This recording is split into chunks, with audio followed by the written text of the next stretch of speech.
Standing. Go ahead and stand up, my friends, and let's get our attention focused, either one. So you repeat after me. Jikalele. Jikalele. Jikalele. Jikalele. Jikalele. Now raise your hands if you come to this place from all the way from Africa. Let me see hands from Africa. Yes. All right. Are you from Europe? Who's from Europe? Yes, from Europe? Okay, I see you, I see you. Let's see from the U.S. Where's the U.S.? Okay. How about the Philippines? Philippines. Oh, there he is. Yes, the Philippines. How about the Pacific Islands? We have dancers coming from the Pacific Islands tomorrow for worship. We're happy about that. Anywhere in Asia? How about the indigenous peoples of this country? Yeah. This song says Jikalele everywhere, and we pray for everywhere. Here we go. I think I'm gonna get the nod that we're about ready, I hope. Here we go, and...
It is an honor for me to officially open the 2012 General Conference of the United Methodist Church and call us to order. Thank you for being here and being at your tables for this opening session.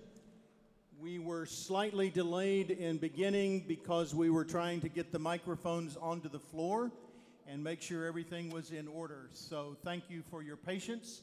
We begin tonight with some introductions and some welcomes to the city of Tampa, and I turn to Alan Morrison, who is the business manager of the General Conference. Good evening. Welcome to the 2012 General Conference. It is an awesome privilege to have the opportunity to serve the body of Christ, to serve the United Methodist Church in the role of business manager. To make this event happen, I get to work with a lot of wonderful people along the way. Some of those are folks that we work with on a regular basis throughout the years, such as the 13 general agencies that all partner with me in a variety of ways to help make this event happen. And I want to offer my public thanks to the general secretaries of those agencies for extending their staff members to help with putting this event together.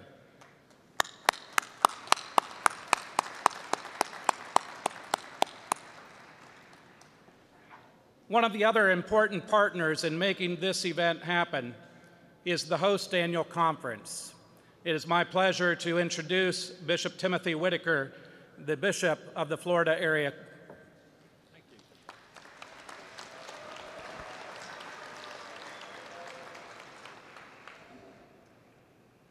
For 5 years, some of us in the Florida Annual Conference have been preparing for the 2012 General Conference. Hundreds of United Methodists across Florida volunteered in order to provide a warm welcome to the delegates of the 2012 General Conference. And finally, you are here, and we can actually say to you, welcome.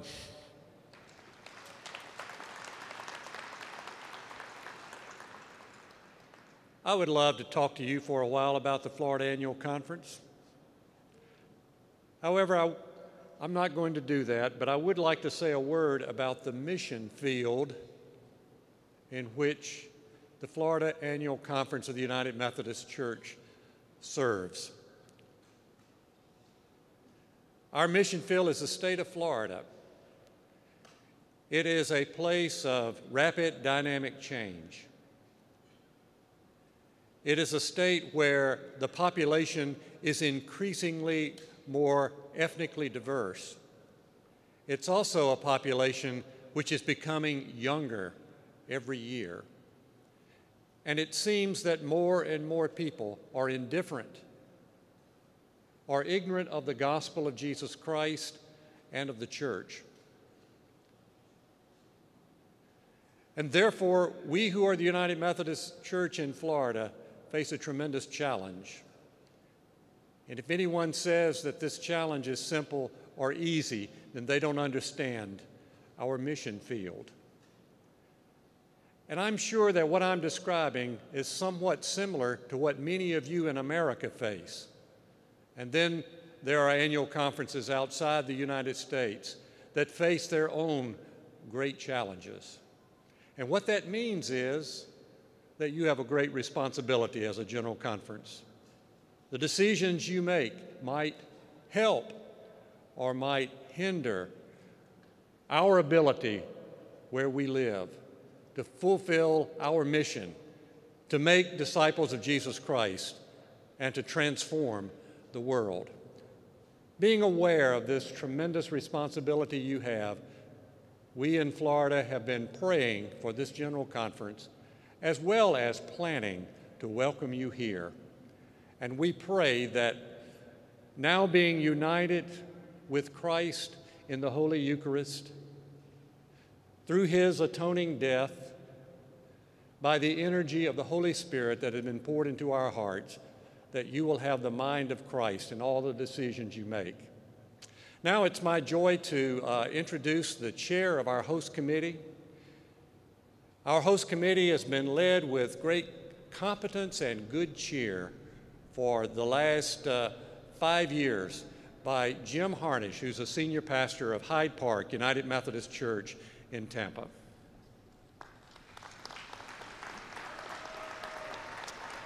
Thank you. Grace and peace to you from the one who was, the one who is, and the one who is to come. Welcome to Tampa. We are excited to have you here. As far as we can tell, the name of our city came from a Calusa Indian word. They named the place Tampa, which means sticks of fire. It probably had something to do with the numerous lightning strikes that hit our area every summer, and that's why we have a hockey team called the Lightning. Also embedded in our history is the mythical story of a pirate named Jose Gaspar who prowled the coasts of West Florida. We had pictures that I hoped would be with us, but if we're behind on that, we have this legend of the pirates who sailed the coast of West Florida in the late 18th and 19th century, and he returns every year in the Gasparilla invasion. I can assure you that it has absolutely nothing to do with the mission of the church, but it's a whale of a lot of fun, and we hope that you'll have some fun while you're here too. That's also why we have a football team called the Buccaneers, and it's why many of you received beads around your neck when you arrived at the airport. In the late 19th century, the cigar industry came to Ybor City, and with it came the rich mixture of Cuban, Spanish, Italian, German culture. Back then, Ybor City was known as the cigar capital of the world. The cigar business has gone, but out of those roots has existed a long-standing relationship that bears witness to the covenant that Florida Methodism shares with the Methodist Church in Cuba. A hint, Ybor City is also the home of Columbia, the oldest restaurant in the state of Florida. There's also a Columbia at the History Museum next door. Don't leave Tampa without experiencing a Cuban sandwich and some Spanish bean soup. In the 1880s, Henry Plant's steamship opened Tampa to northern tourists, and nothing has ever been the same since. You'll see the minarets of what to him was the Hotel Tampa Bay and is now the University of Tampa. Teddy Roosevelt and the Rough Riders camped here during their war with the Spanish, and Roosevelt went on to become a president of the United States. Maybe that's why the Republicans are bringing their national convention here in August, along with the heat and the humidity of hurricane season in Tampa. We can't wait to see how this is going to work out.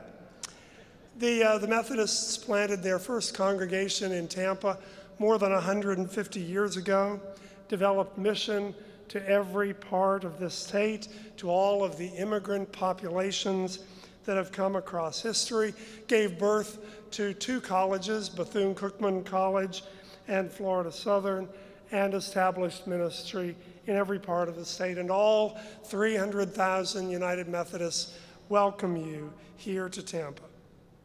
The host committee has kept one particular biblical character in mind as we prepared for your coming. Jesus told the disciples to go into the city and to watch for a guy that would be walking down the street with a jar on his shoulder. And Jesus said, follow him. He's going to lead you to an upper room where the room has been prepared for the Passover dinner. And it was there, with the disciples gathered around the table, that ordinary bread and wine became the body and blood of Christ. And so our hope as a host committee is that we would be that anonymous guy with the jar that helped prepare the place in which you gather, in the hope and prayer that here in the city whose name means sticks of fire, there might be something of the Spirit of God that breathes new fire into the life of our movement and through us enables the ordinary tasks of our lives to become the living expression of the body and blood of Jesus. We pray that our welcome and our hospitality will have helped create a setting in which God might do that kind of work in and through us. And it's my honor to introduce to you the mayor of the city of Tampa, the Honorable Bob Buckhorn.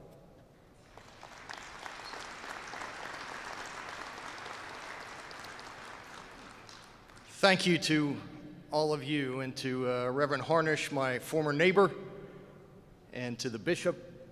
Thank you for believing in Tampa and believing that we could host an event of this magnitude. We are so excited that you are here with us this week. It is a warm-up for me, because this August, 3 or 4 short months from now, there will be 15,000 journalists in this room from all over the world.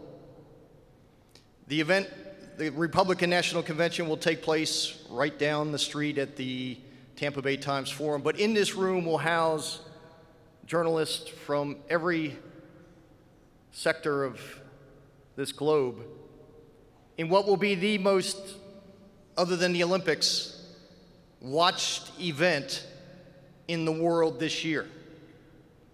Somehow I think I'd rather have the United Methodist Church.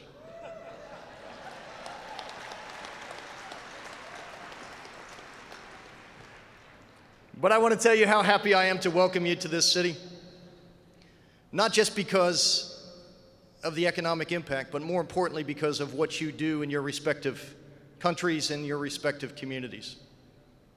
Because you believe and you understand very clearly what our time here on earth is all about.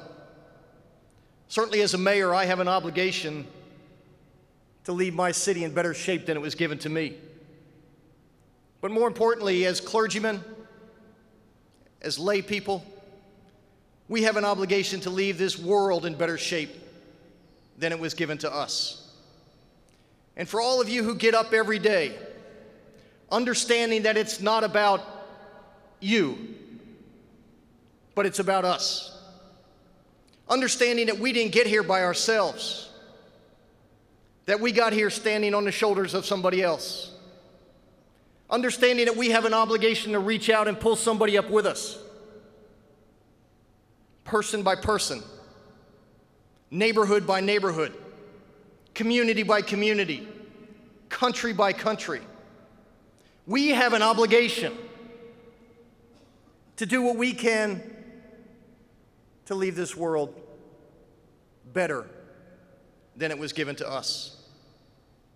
When I look at you, I'm happy you're here, but I'm more happy about what you do every day. I'm reminded of the words of Isaiah, who, when the Lord said to the disciples, "Who shall we send? Who shall go for us?" And Isaiah said, "Lord, send me. I will go." The United Methodist Church and each of you every day say, "Send me, Lord, I shall go." And all over the world you're touching lives and making a difference and repairing shattered lives and inspiring people and giving them hope and giving them a belief that it is better on the other side. Thank you for coming to Tampa, but thank you for what you do every day. May God bless you. May you have a safe trip, but more importantly, never, ever give up believing that you can make a difference, because I can tell you that you do. We are a better place because of you. Thank you, and God bless you.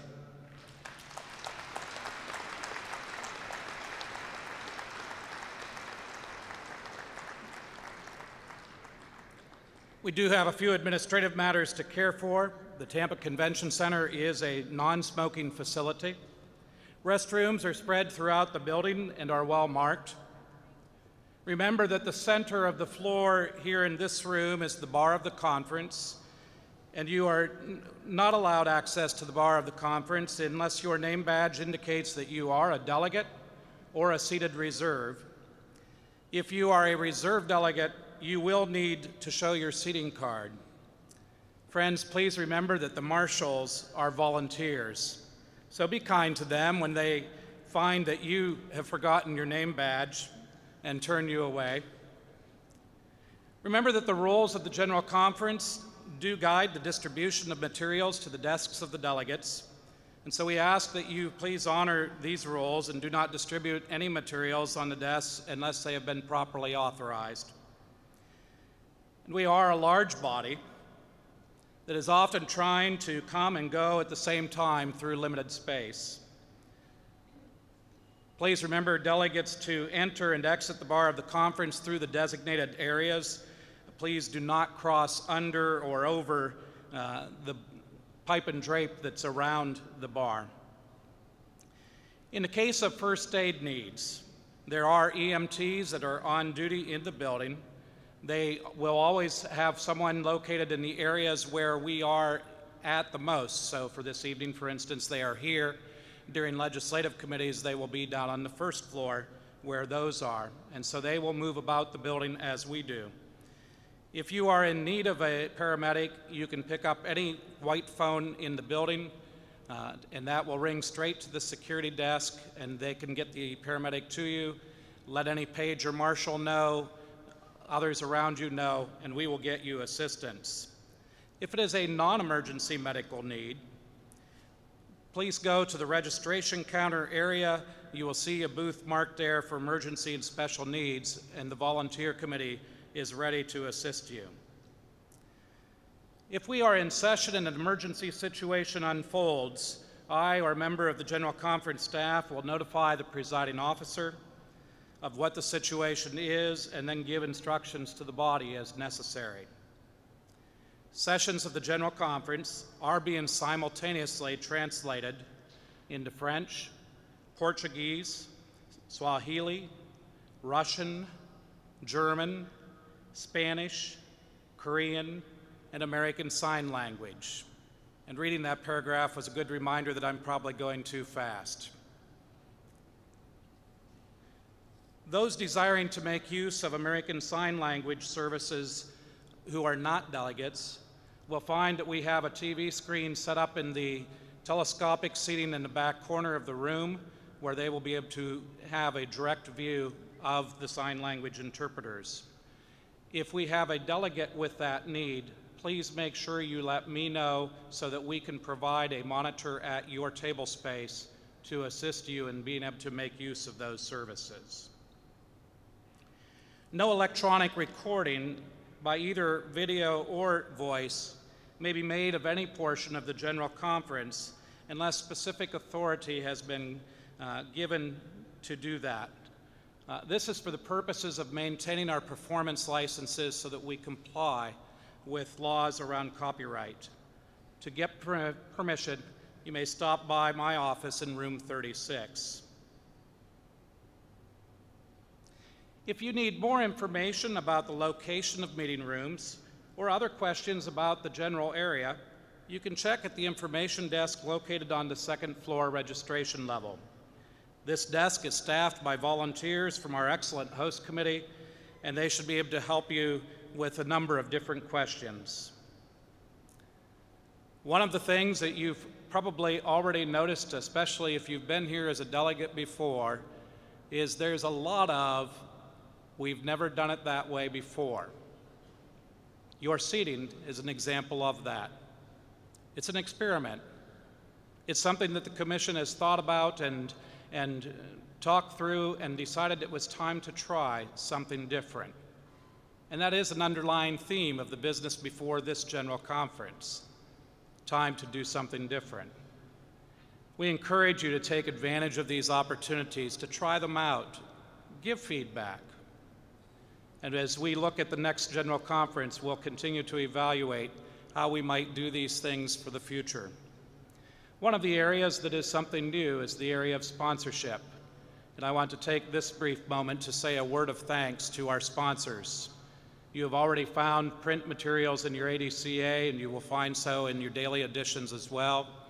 Banners placed around, and during the breaks there will be video pieces that will be on the screens.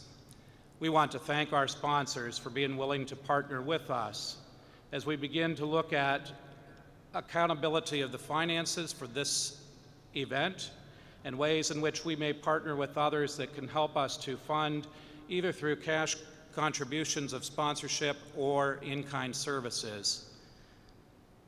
If you have any other needs, please feel free to stop by the business manager's office. You'll find it on the 4th floor in room 36.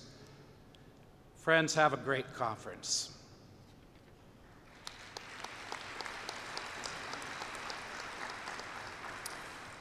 Thank you, Alan. We have a procedural matter that we need to tend to first in order that some of our delegates from provisional annual conferences are given the privilege of the floor as we've done in the past.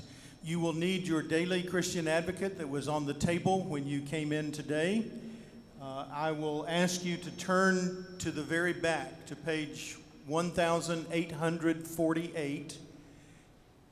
I'm going to turn to Bishop Patrick Strife, who chairs the Standing Committee on Central Conference Affairs, to present this item for us so that we can, again in 2012, do as we have in past general conferences. Bishop Strife.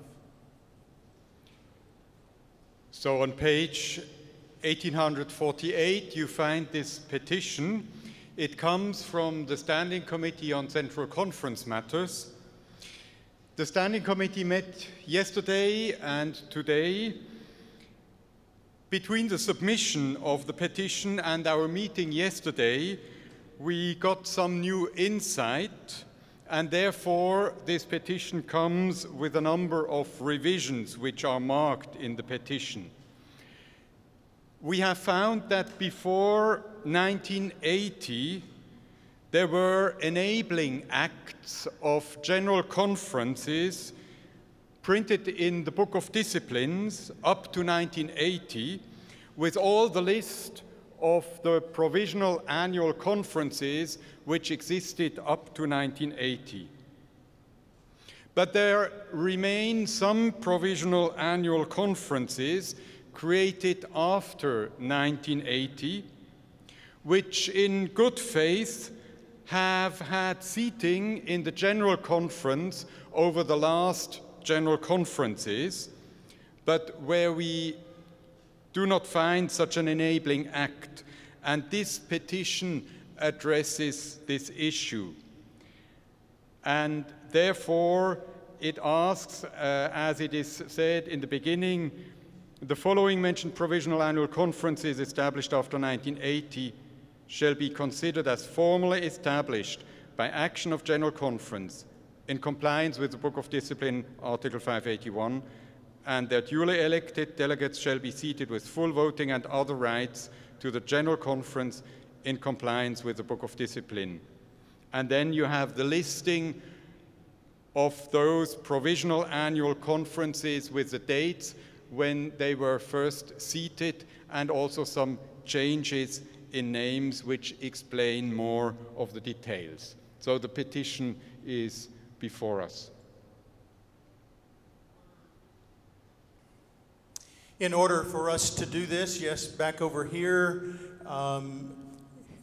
here's a handicap for this evening, my sisters and brothers. The microphones are not numbered. There are 4 microphones in each aisle, 2 toward the front part, 2 in the back. So I believe you're going to one of the microphones on your right to my left. We need to take action on this tonight because these delegates are here, and we need to have them seated as we proceed with our action. We're waiting on the microphone to come on.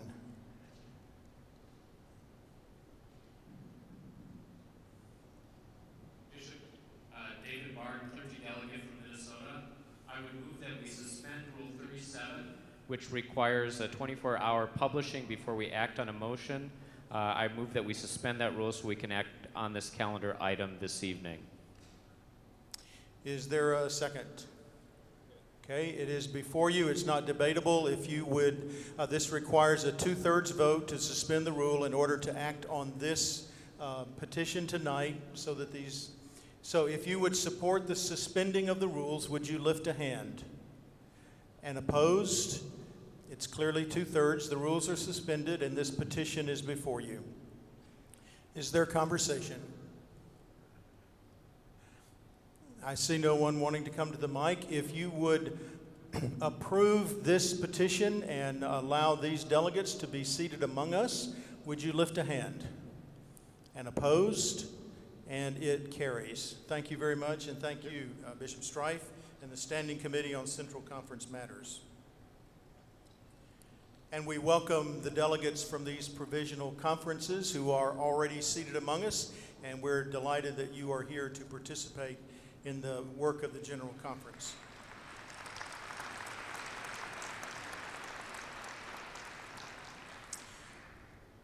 I turn now to Aaron Hawkins, who is the General Secretary of our General Commission on Religion and Race, as we enter into a time, as you see in the agenda, for some sensitivity training. Aaron Hawkins. Thank you.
Good evening. I'm Erin Hawkins of the General Commission on Religion and Race. And I'm Bishop Dindy Taylor of the General Commission on the Status and Role of Women. For most of our denominational history, particularly the past 40 years, we United Methodists have struggled with a dual reality of both prophetic witness and mission and institutional racism, sexism, ageism, and other forms of exclusion. We've started schools and hospitals and other institutions that have changed lives, and we've been divided over slavery, civil rights, and the rights of women. Even as the breath of God moves through us, we continue to struggle to help the church, including General Conference, to confront and tackle institutional bias. Our two commissions were created and mandated to challenge the church to live as the gospel calls us and to monitor, evaluate, report, and recommend new ways of being church. The road has been long, but we've come a far way. Today, we see an increase in the diversity of leadership throughout the church, including this General Conference. 37% of delegates here today are women, compared to only 13% of delegates in 1972. Central Conference delegates have increased in number from 24% in 2008 to 41% in 2012. At this General Conference, we have more delegates from outside the United States than ever before. The United Methodist Church is a church of many nations, languages, and cultures. We gather in our diversity with one hope of making disciples of Jesus Christ for the transformation of the world. Throughout our shared history, we've moved forward, and still we have more work to do. That's the challenge for all of us here at General Conference 2012, to not be complacent or content with how far we've come. With increasing diversity, we need even more commitment to confront all that divides us. With each day, racial, ethnic, and gender equity are becoming more of a reality than simply a hope. Our church is becoming more global, more welcoming, more open, and more culturally competent, and that is a good thing. The early church exemplified how to achieve unity while embracing multiple languages, opinions, experiences, and realities. On the day of Pentecost, those Christians who were assembled lived as though the grain of God was present among them. We are much like that community in that we too have layers of diversity to celebrate.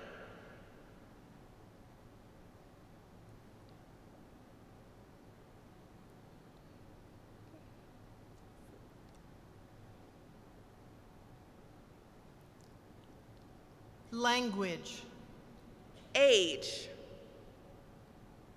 ethnicity, family construct, gender, nationality, and ability. When we embrace our God-given diversity, we model for the world that every person created in the image of God helps us to more fully see who God is. In order to harness and use the gift of our diversity, we, the church, must develop an intercultural competency. That means that we must increase our ability to build effective and authentic relationships in all situations and in all contexts where multiple cultures exist. Culture is not limited to race or nationality. It is comprised of the values, beliefs, and behaviors of all groups of people.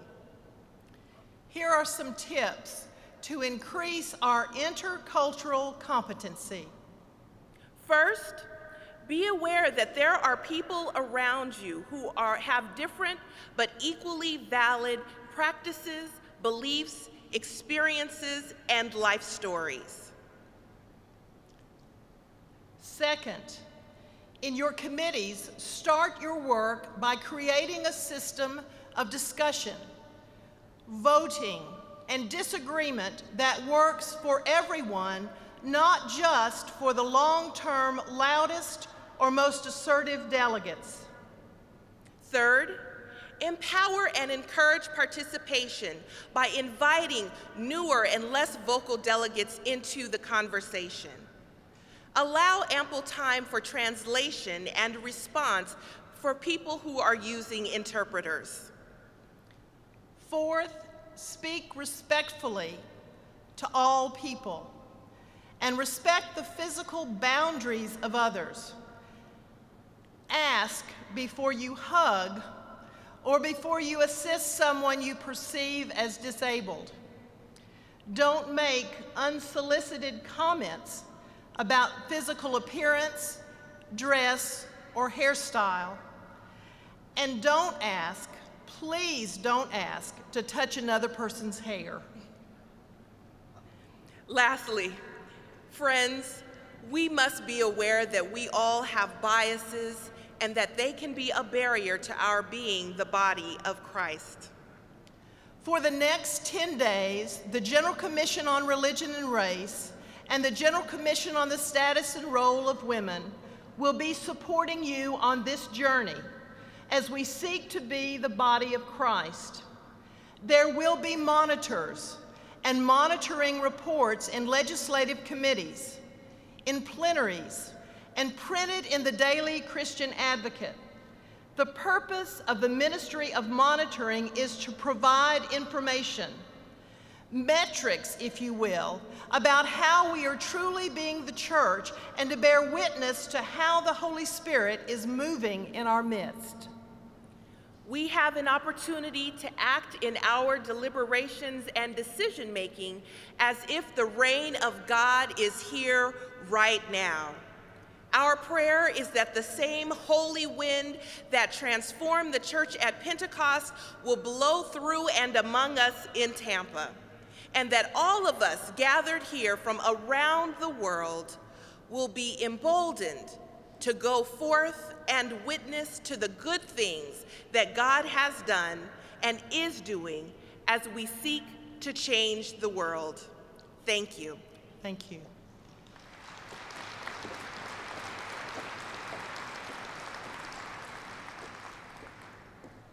We're grateful to Bishop Taylor and to General Secretary Hawkins, to the General Commission on the Status and Role of Women and the General Commission on Religion and Race for this presentation.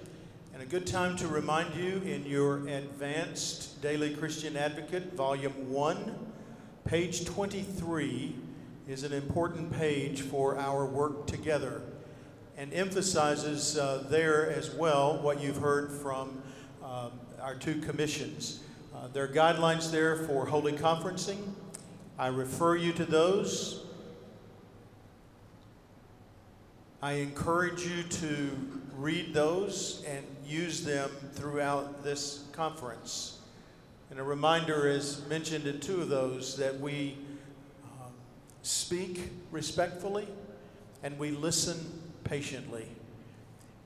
And both General Secretary Hawkins and Bishop Taylor have reminded us of that as we move into these sessions of the General Conference. For that, we are grateful. At this time, I want to turn back to Alan Morrison and some introductions to the voting machines and the voting processes that we will be using through this time of General Conference. Alan?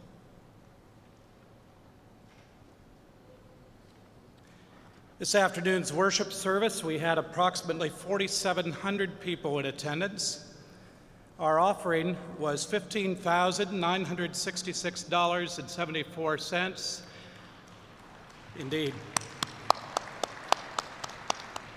And a variety of foreign currency that I'm not sure what it all adds up to, but we will get that to the bank as well and be able to get figures for that in the days ahead. At your tables, if you are a voting delegate, there should be a voting pad laying there in front of you. That voting pad is already turned on. It should have a screen that says IML on the face of it.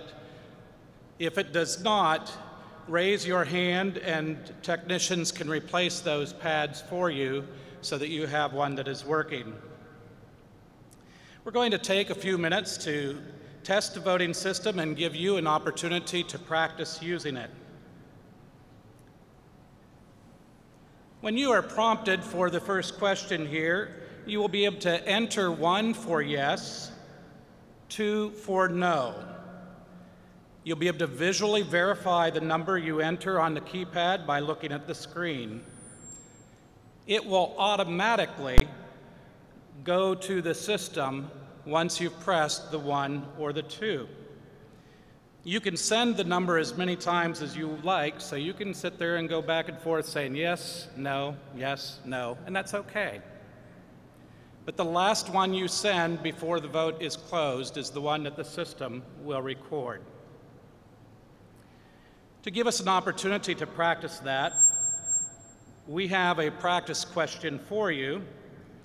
And so at this point, I'll ask the Secretary of the General Conference to restate the question that is going to be before us. Have you voted electronically before? Enter 1 for yes or 2 for no. The question is now before you.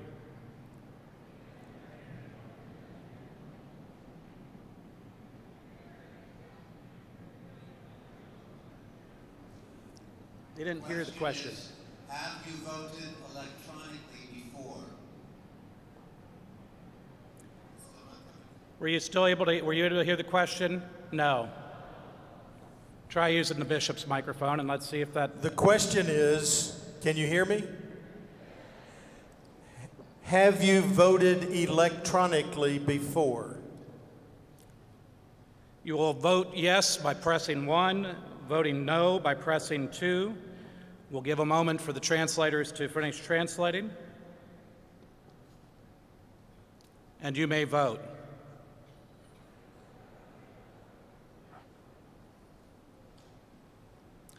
This vote is now closed. Let's see what the results are.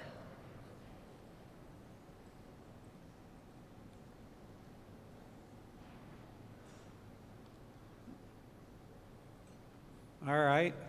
Well, that's about 780 of you or so that have voted, so we're a few shy. Maybe we'll try the question one more time. Remember that the valid buttons for you to press are 1 or 2 on a yes/no. If you press any other number, it will be invalid. And so let's try that vote again. We'll allow you to vote now.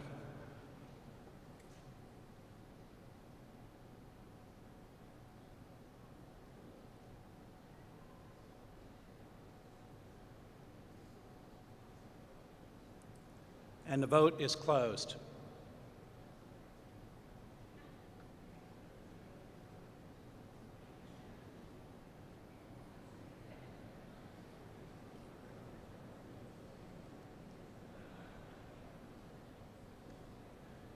That's a little better. Well, we're going to practice a little bit more with a different question. When it comes time to take a ballot for those who are nominated for certain offices, the procedure is similar, but it is a little bit different. Remember that if your keypad screen is blank, please raise your hand for assistance. When you are prompted to vote, enter the candidate number of the one candidate you wish to vote for. Visually verify the number you entered by looking at the screen of the voting pad. If the number is not correct, you may press the C button, and that will cancel that, and then you can press the correct number. Once the correct number is showing on the screen, press the center button. It's a send button that's right below the screen, and that will send your vote. You will see the word send, you'll see the word send show on your screen. If after you press the send key you realize that you made a mistake, you can re-enter the number again and press the send key again as long as the clock is still, there is no clock running, as long as the ballot is still open.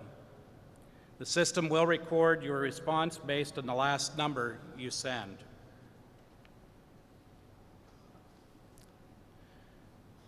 If multiple positions are being filled, we will continue that process for each position available. Wait for the presiding bishop to prompt you for the next position, and you will be verbally prompted for each position. So in summary, remember, wait for the instructions from the presider, enter the number of the candidate, visually verify the number entered, press the send key to confirm or the seek key to clear and re-enter the number. We will do a test vote for this procedure with a proposed slate of candidates for the two most revered apostles, or favorite apostles perhaps, is the way to put it.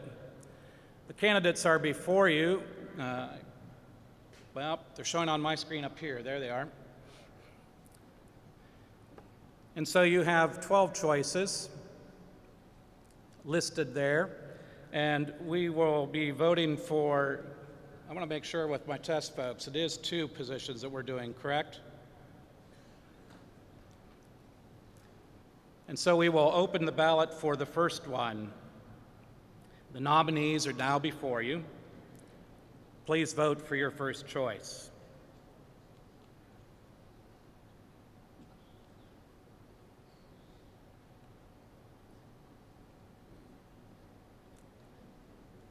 The first ballot is closed. Now vote for your second choice.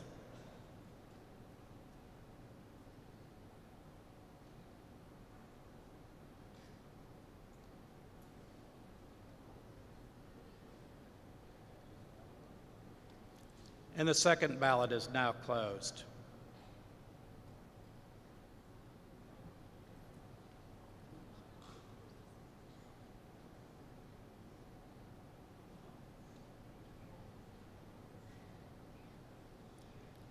And the results are coming. Well, Peter got 42% of the vote. John did pretty well too. Poor Thaddeus and Simon. This is the procedure that we will use when electing persons to hold office. Please remember that the number of ballots taken will correspond to the number of positions that we are filling. And so if we are trying to fill 5 different slots, we will have to input numbers 5 times, one after the other, with the instructions in between closing each vote and moving to the next. And as you saw, it's not quite instantaneous, but within a few moments, the results will come up. A ballot can be made invalid by voting for the same person twice. So if you had voted for Peter on both of those times that you had the opportunity to vote, your ballot was invalid. If you vote for somebody who is no longer a valid candidate, then that would invalidate your vote as well. So you are only able to vote for the number of choices that will appear on the screen at the time of the election. This is early in the game to be doing this, and we will give another opportunity for you to practice as well as we move closer to the time of the elections of the Judicial Council and of the University Senate. But we'll have some opportunity to practice the yes-no voting tonight as we take some real votes as well. Thank you. Thank you very much, and we will continue to practice on our keypads. We want to turn now to the report from the Commission on General Conference, and I will turn to Randall Miller, who is the chair of that commission, and others who are a part of the General Commission.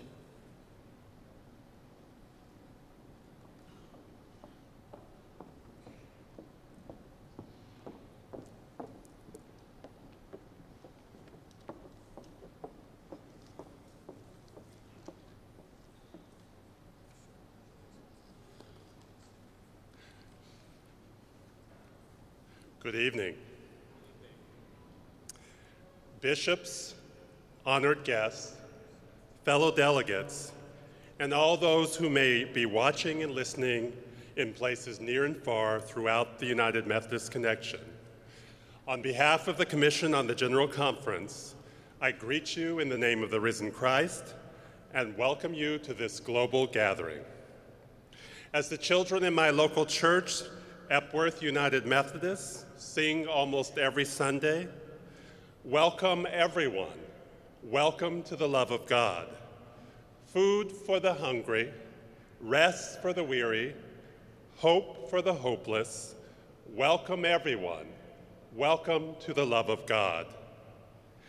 Having held its first meeting during the waning hours of the 2008 General Conference, this commission has been working diligently on your behalf for the past 4 years to create what we hope will be a powerful witness to Christ and a showcase for the distinctive mission and ministry of the United Methodist Church.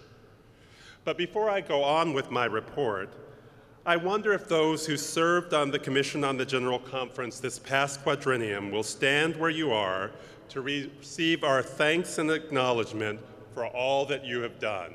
Will you stand?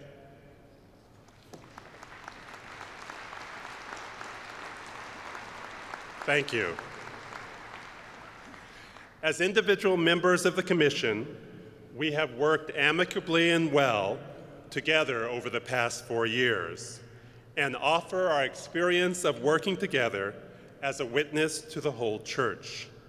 Now, back in 2008, the Commission's work began with a period of assessment and listening to the many diverse voices in our church. We reviewed the evaluations of those who had attended previous general conferences and solicited and received comments from official United Methodist-related bodies, including the general agencies, annual conferences, the unity team of the Council of Bishops, and the Standing Committee on Central Conference Matters. We also heard from various unofficial but related organizations in the church, caucuses, and interest groups, who submitted helpful comments, suggestions, and yes, even a few critiques about how the General Conference might be improved. Now, to be quite frank, throughout our time together, we also fielded a steady stream of questions about the length, frequency, as in how often the General Conference should occur, cost, and size of the General Conference. But after much deliberation, we felt that we could not tackle these complex, intertwined issues without a clearer sense from the General Conference itself about where the church is headed in terms of its worldwide structure. However, in acknowledgement of the continuing importance of these issues, we recommended that the lucky members of the next Commission on the General Conference begin to tackle these questions at the very beginning of their time together in the next quadrennium. I want to assure you, though, that though we have not addressed all of the larger issues facing the General Conference, the Commission has made and proposed some significant changes for this specific General Conference. In keeping with our church's slogan of open hearts, open minds, and open doors, the Commission's highest priority this time around has been to make the 2012 General Conference a hospitable and welcome place to all who are gathered here. We have been greatly aided in this regard by the hundreds of friendly volunteers from the Florida Annual Conference who have taken time out of their otherwise busy lives to serve as our host. We owe them a great debt of gratitude for what they have already done and what they will do over the next 10 or more days. Will you join me in thanking them?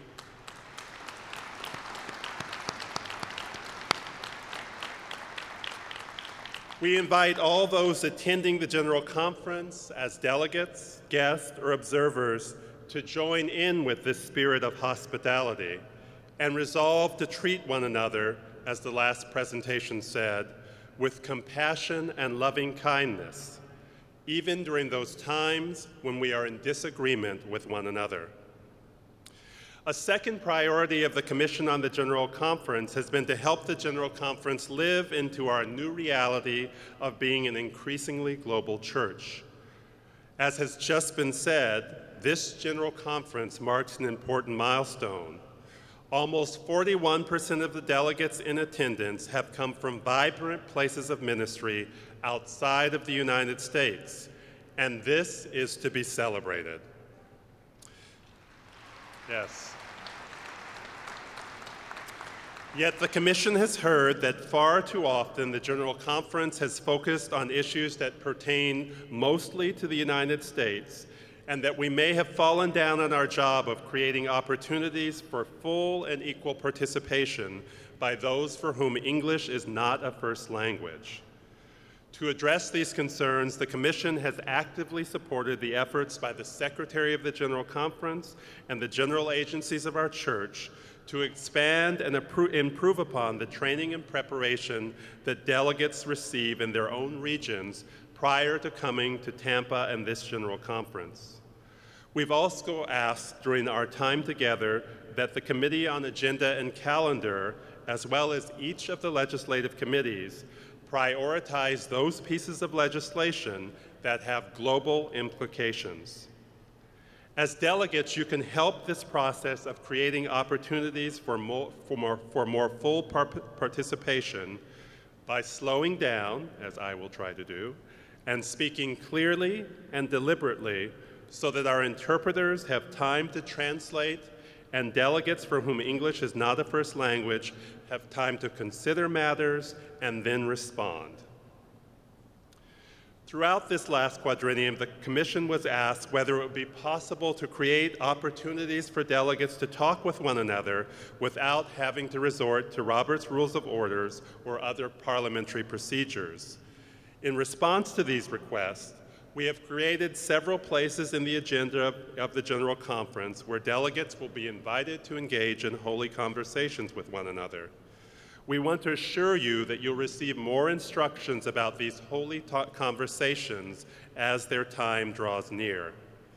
But again, quite frankly, as Alan said, as in the case of changing to oval tables, mixing up some of the delegations, or doing away with the much-beloved General Conference cookies, we're not exactly sure what people's reaction to this new thing might be.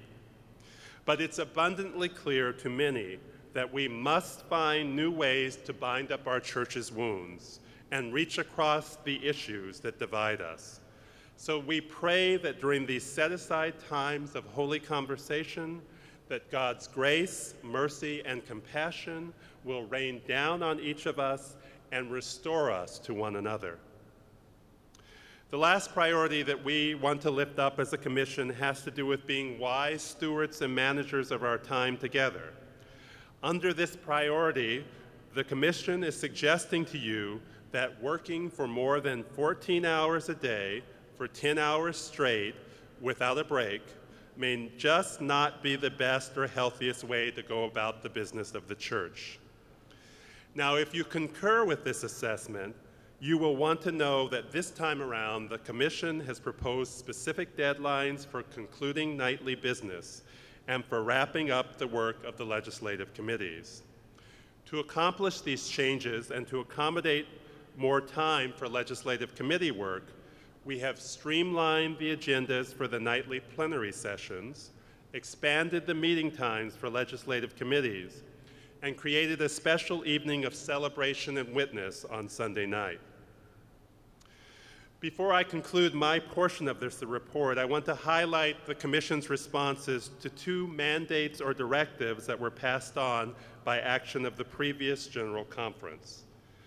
First, as a result of issues that arose at the last General Conference, the Commission was charged with coming back to you tonight with a proposal on the establishment of an ethics committee to assist the Secretary of the General Conference in determining whether a specific action or set of actions might constitute a violation of the rules.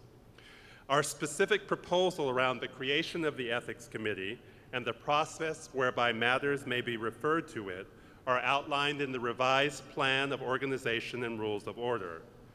However, in brief, we are recommending that the Commission's Rules Committee serve as the Ethics Committee while the General Conference is in session. We think that this would be the most efficient and judicious way to handle these matters. Second, the Commission was given the task of determining whether it would be feasible to hold a future General Conference in one of the central conferences by no later than 2024. In answer to this question, the Commission assumed that the current size, structure, length, and trends in the percentages of breakdown of delegates would remain roughly the same over the next several quadrennium. We have also assumed that the General Conference would continue to be held at a place where there is significant local United Methodist presence. When you put all of these criteria together and assume that they remain the same for future General Conferences, the Commission found that holding a General Conference outside of the United States would incur significant new costs. Thus, in order to make this happen, that is, holding a future General Conference outside of the United States, either this or a future General Conference would need to make a determination that meeting outside of the United States is a priority for our church. I want to thank you for your kind attention. Bishop, this concludes my portion of the Commission's report, and I think we are now ready to move on to the proposed plan of organization and rules of order. Thank you. Thank you, Randall.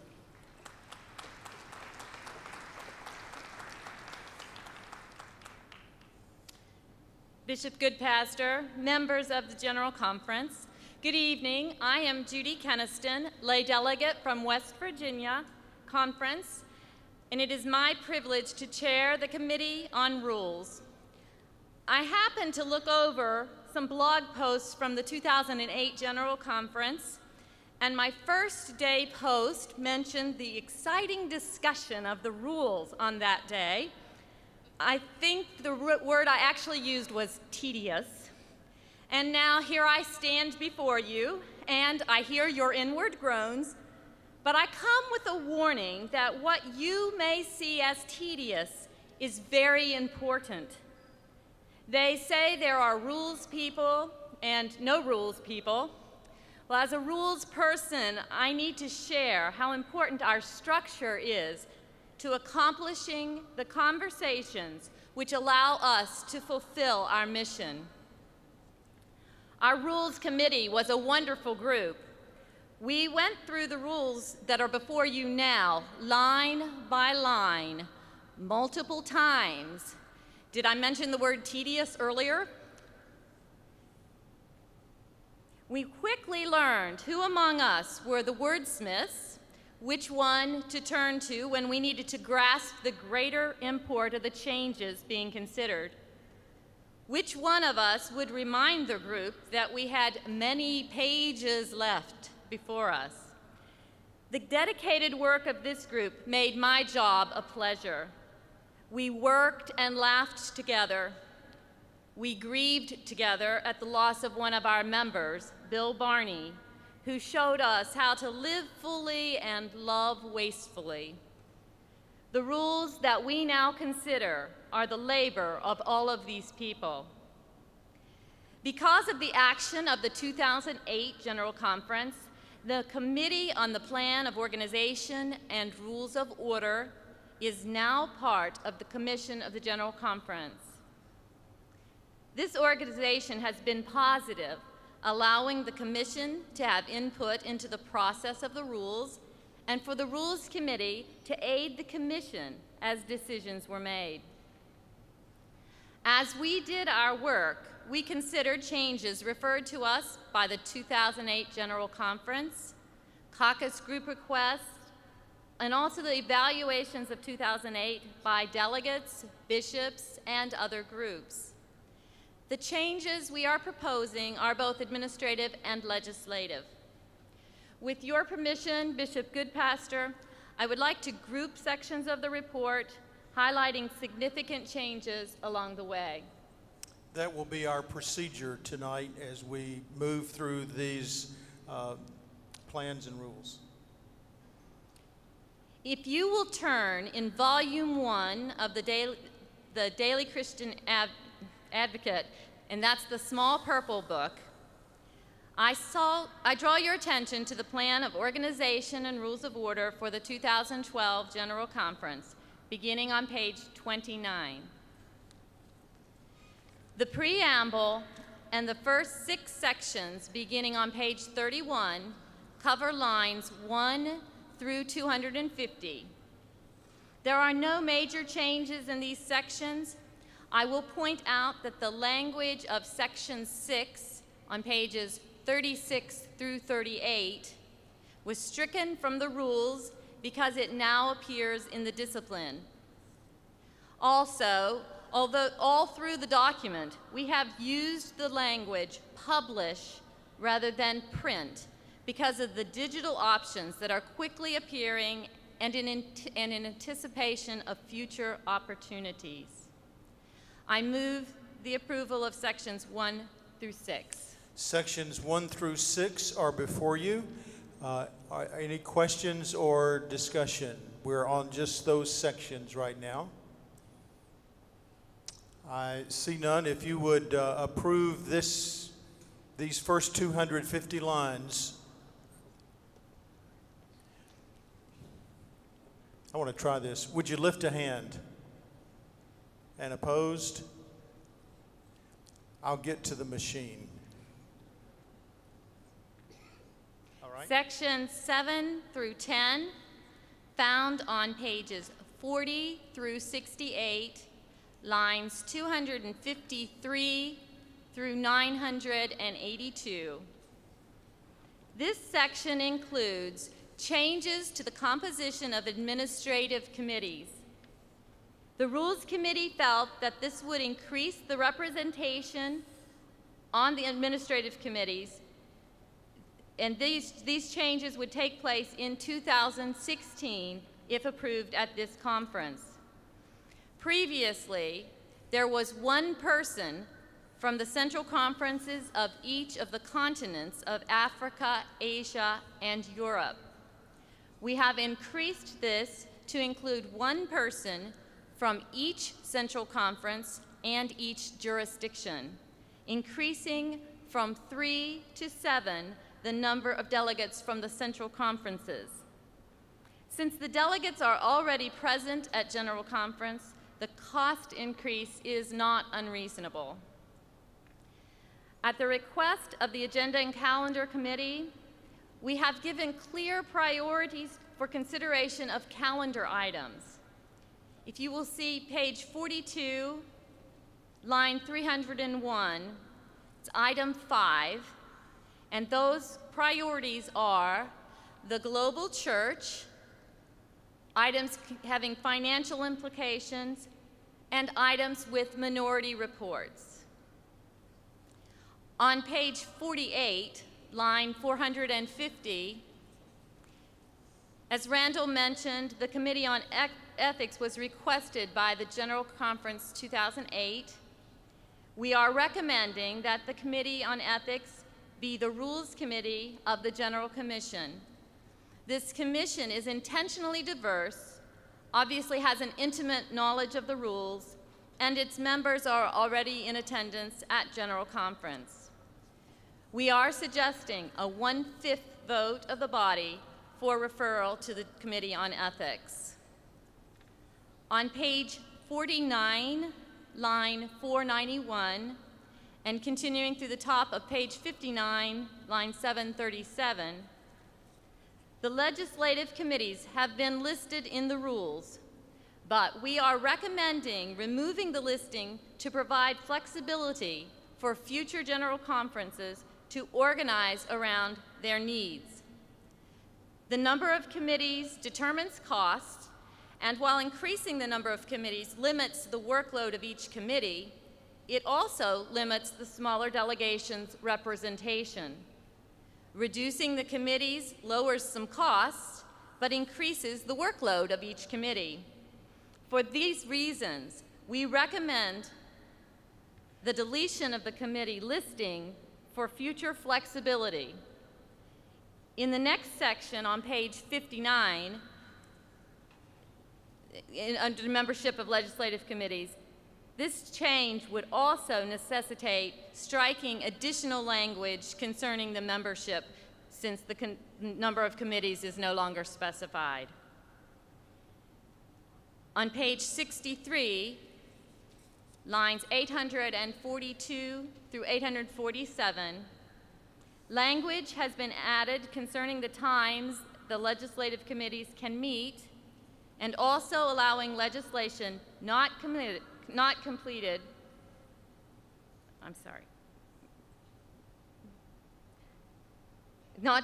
legislation that's not completed to remain unfinished.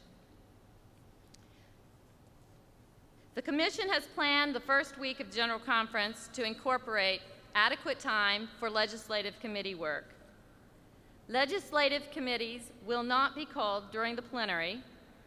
Plans would be made so that this is not necessary. These items will require that the leadership of the committees organize and prioritize the work of the committee, and the committee members should be aware from the beginning that they will need to prioritize their work. When legislation is not completed, these items would appear in the DCA as a non-calendar item, petitions assigned to but not considered by the legislative committee. If Rule 32 is approved when we get to it, then any item can be presented to the plenary by the request of 20 delegates. Bishop, I move sections 7 through 10, pages 40 through 62. These sections are now before you. I see several cards, so we'll start here, right toward the front. There's a microphone, I believe, to your left, somewhere close. For the sound technicians, that would be microphone 9.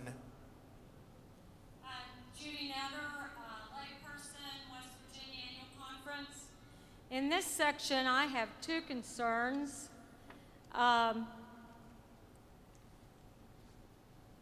Line 812, page 61.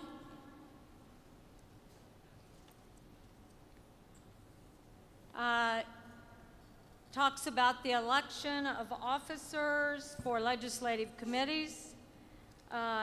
It appears, the way I read this, that you would elect your chairperson, your vice chair, your secretary, and subcommittee chairs at this time. I would wish to remove subcommittee chairs from that line.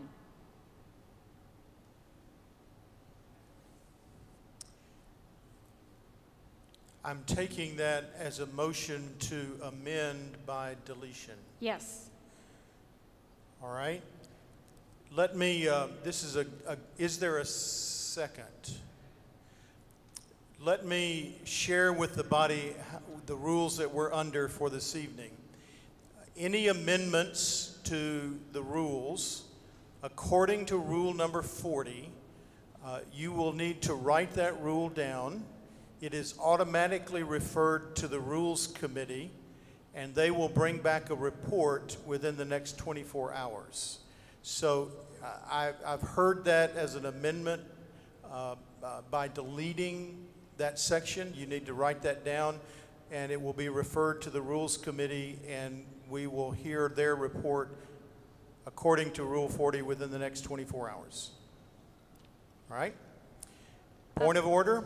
Yes, come to a microphone and state your point of order.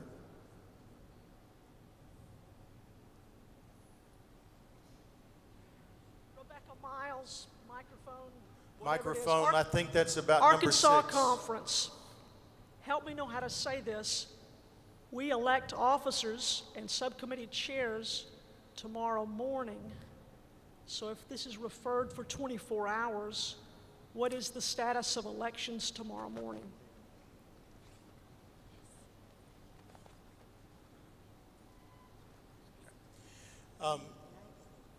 The answer is we can have a report from the Rules Committee in the first plenary session. The second part of that is until we adopt the rules, they're not in effect.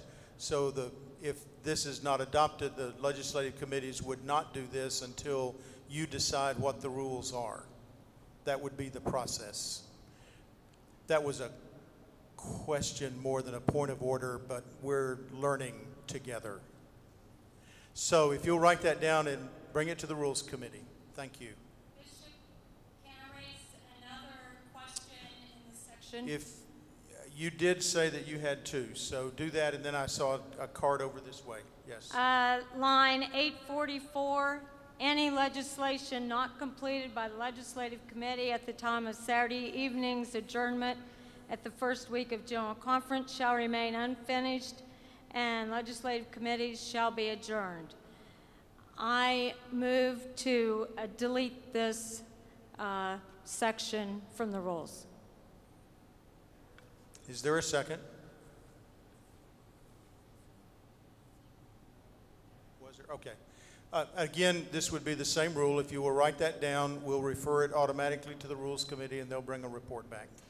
Thank you. That would be out of order at this point. Okay? Over here, yes. You all are holding up three different colors of cards. There's a reason for that, but right now I'm just recognizing cards, okay? So right here, then I see another card back over here. Yes. Karen Miller, layperson from Arkansas. I move that we consider section Roman numeral 7A separately and oppose all changes. Give me a page and a line number. Well,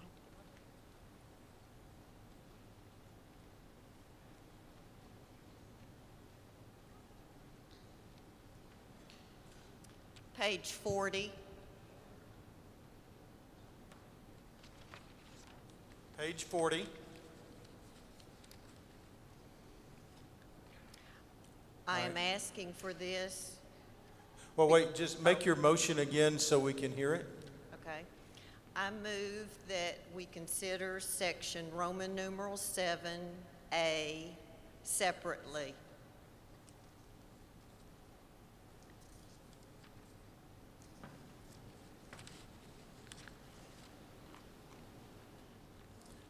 So I'm just trying to be clear for not only the secretaries but for the House.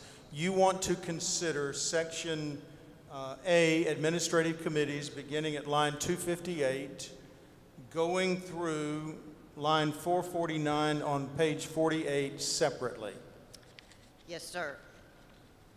Is there a second?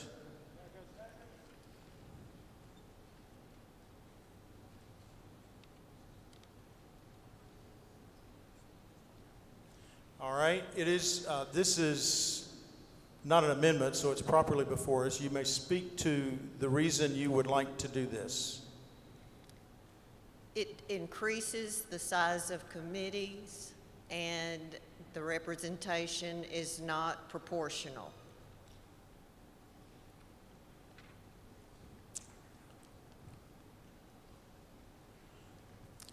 The question is, do you want to consider this separately from the entire section that Judy has outlined for us? That is what is before us right now.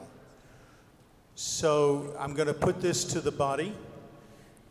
If you would consider section 7, line 258 through line 448 separate from the rest,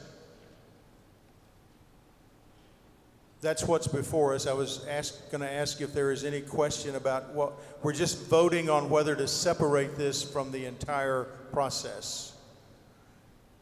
If you would consider this separately from the section that Judy has outlined for us, would you lift a hand? And opposed? It is not going to be considered separately, so the entire section is now before us. I saw a card back over this way. Maybe not. Yes.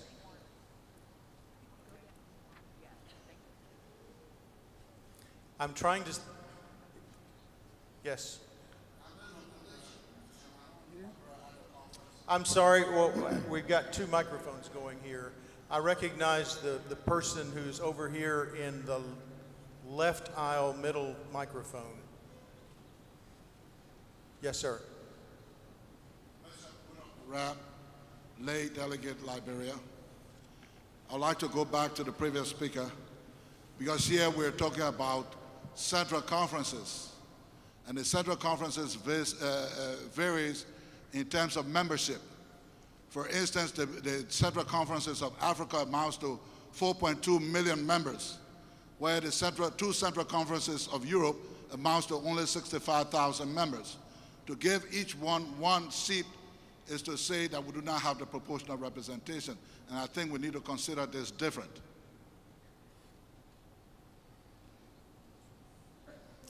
I understand you are speaking against the proposed rule changes, and that is your prerogative. That's and an amendment, Bishop. I'm asking for an amendment that this would be by proportional representation of membership. all right. You will need to write your amendment down, and we'll refer it to the Rules Committee. Thank you. Thank you. I saw a card over here, and then we'll go to the back. Yes.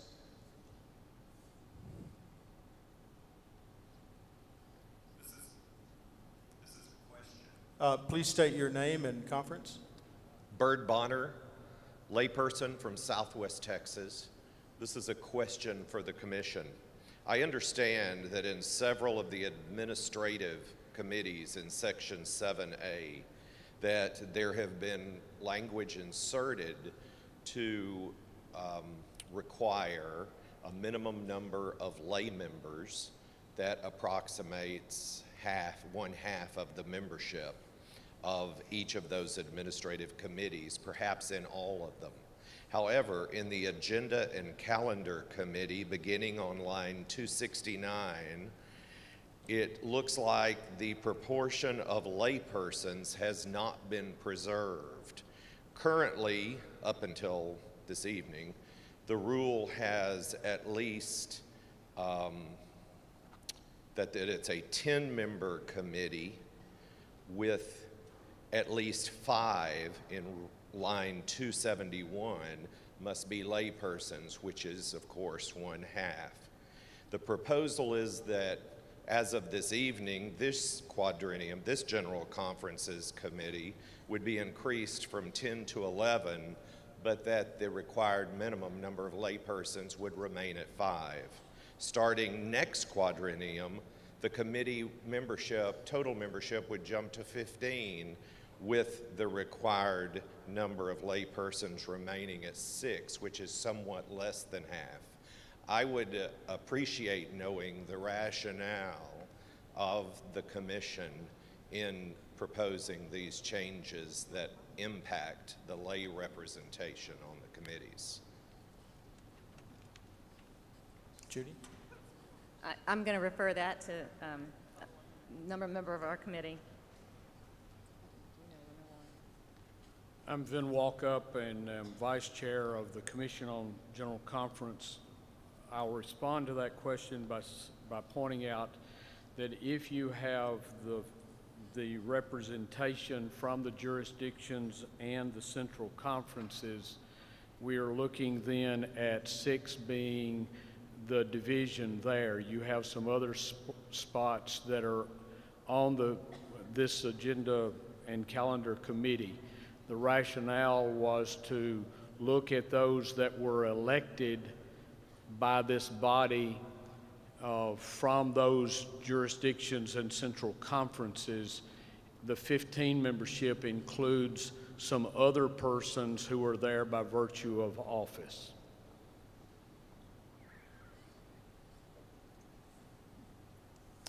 Okay. In the far back left-hand corner, yes. That please state your name and conference. Robert Sparkman from North Alabama. Thank you. I'd like to make sure that the motion on 7A included all of the changes. I'd like to move amendment by deletion of all the changes in 7A. All right, if you would write that down and bring it to the Rules Committee, they will review it and bring back a recommendation tomorrow morning. We are on section 7 through 10, pages 40 through 68.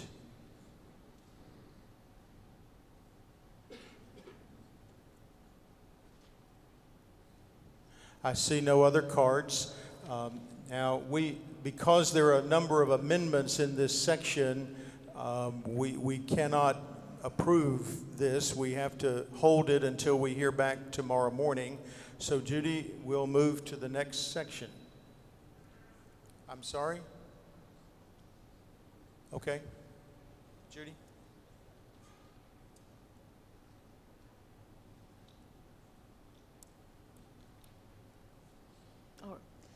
Sections 11 through 13, pages 68 to 70, lines 984 through 1045. For section 11, please substitute the language published in today's DCA, Tuesday. It's on page 1726 in the gray box. This language would substitute for lines 993 to 998 in the rules in volume 1.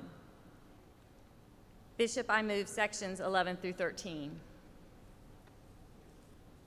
Sections 11 through 13 are before you, pages 68 through 70.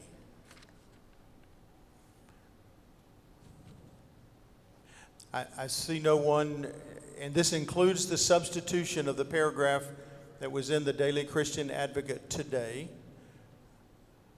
I see no cards. If you would approve this section, sections 11 through 13, pages 68 to 70, would you lift a hand? And opposed? And it is adopted. We will now move to the rules of order.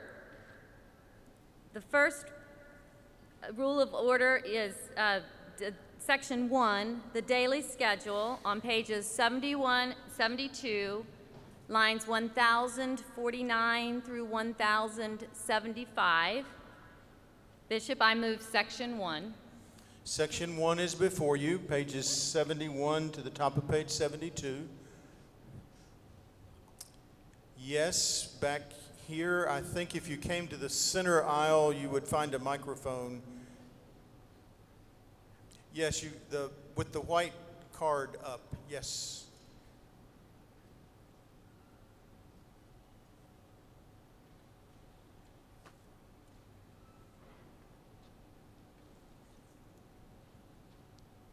Bishop, my name is Marva Usher Kerr from the New York Annual Conference.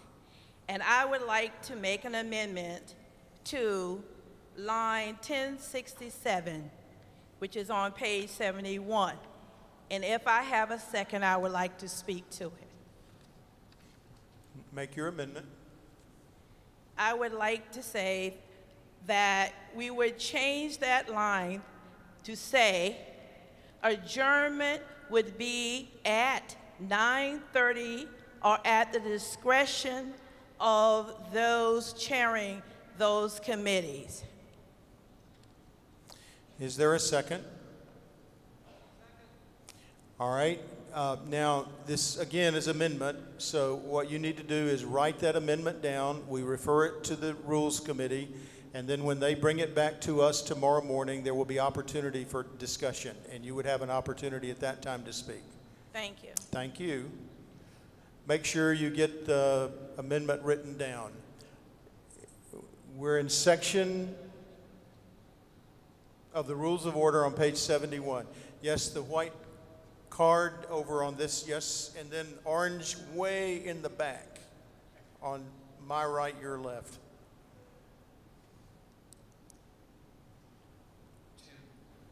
Tim Riss from New York.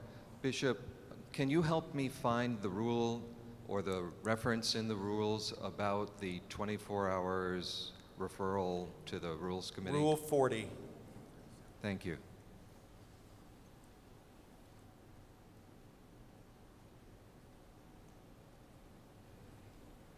Rule 40, it's on page 91. These are the rules that were also in effect at the end of last General Conference.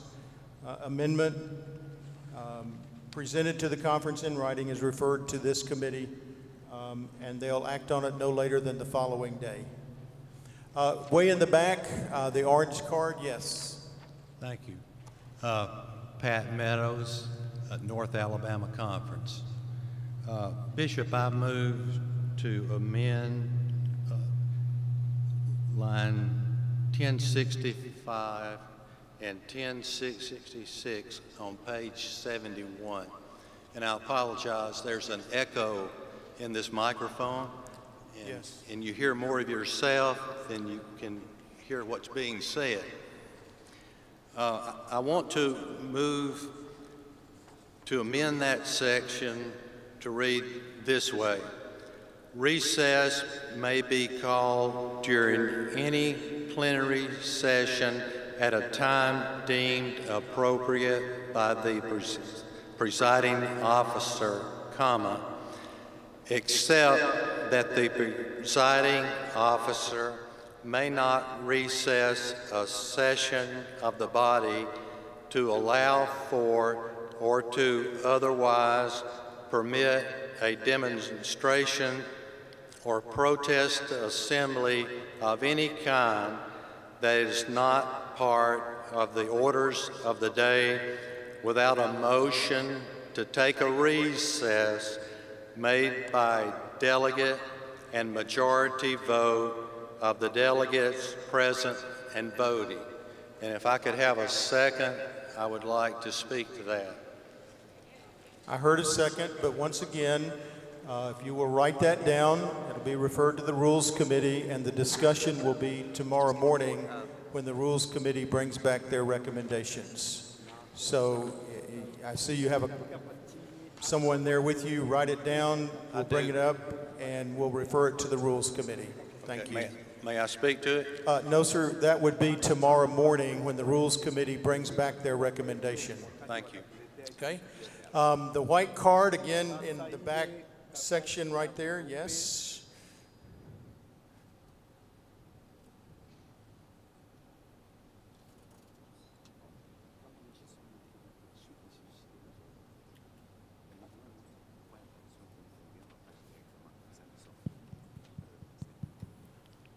Sandra Burnett, Memphis Conference.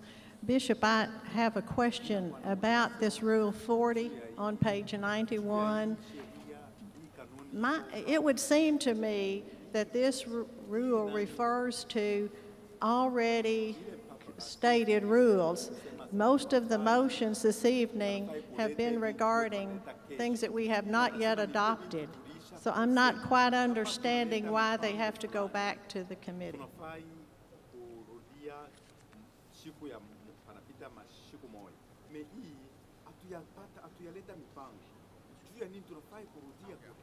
Yeah, we're still operating under the rules which are printed here from the 2008 General Conference.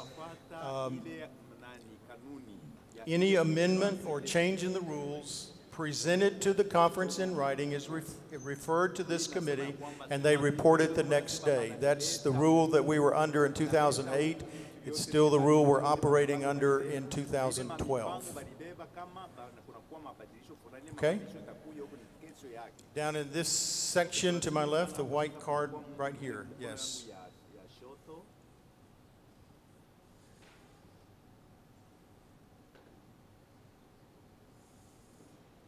C. Bass, clergy delegate from the Eastern Pennsylvania Conference. I'm wondering if, pursuant to Rule 39, would a motion to suspend Rule 40 be in order at this time so that we could consider all before us? Are you making that as a motion to suspend Rule 39? I am. Is there a second? Suspend 40 pursuant to 39. Using Rule 39 to suspend Rule 40. I understand. Yes. Is there a second?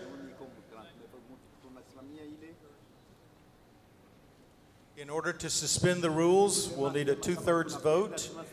It is not debatable. And we're going to use your voting pads. If you will get your voting pads out, we want to be sure that it's 2/3 vote. If you would suspend the rules let me get some clarification from you who just made the motion to suspend. Stay right there. I want to be clear with the body. Are you asking to suspend the rules for the entire evening or for any one specific rule that's been presented? The entire evening. Okay. Just so we're clear, you're voting to suspend the rules to act on these amendments tonight. Requires a 2/3 vote. If you would vote yes to suspend the rules, you will press number 1. If you will vote no, press number 2. Please vote now.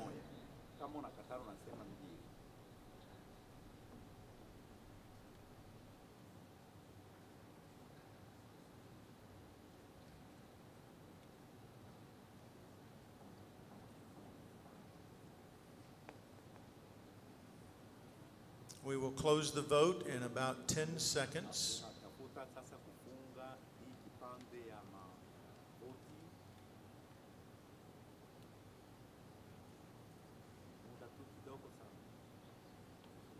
The vote is now closed, and we will see the results.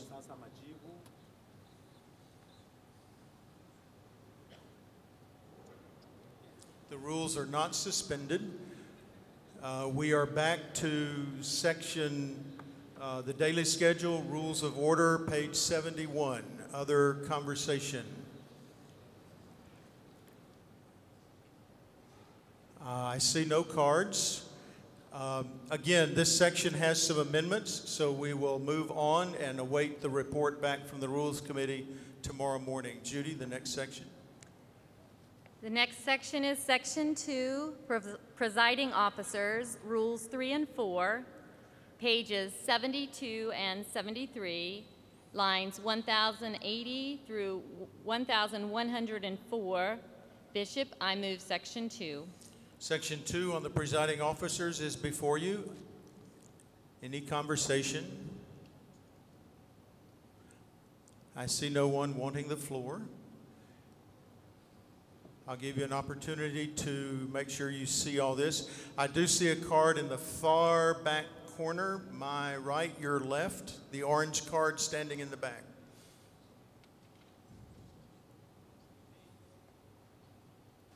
Pat Meadows, North Alabama Conference. I'm going to try this microphone again. On the DCA, page 71,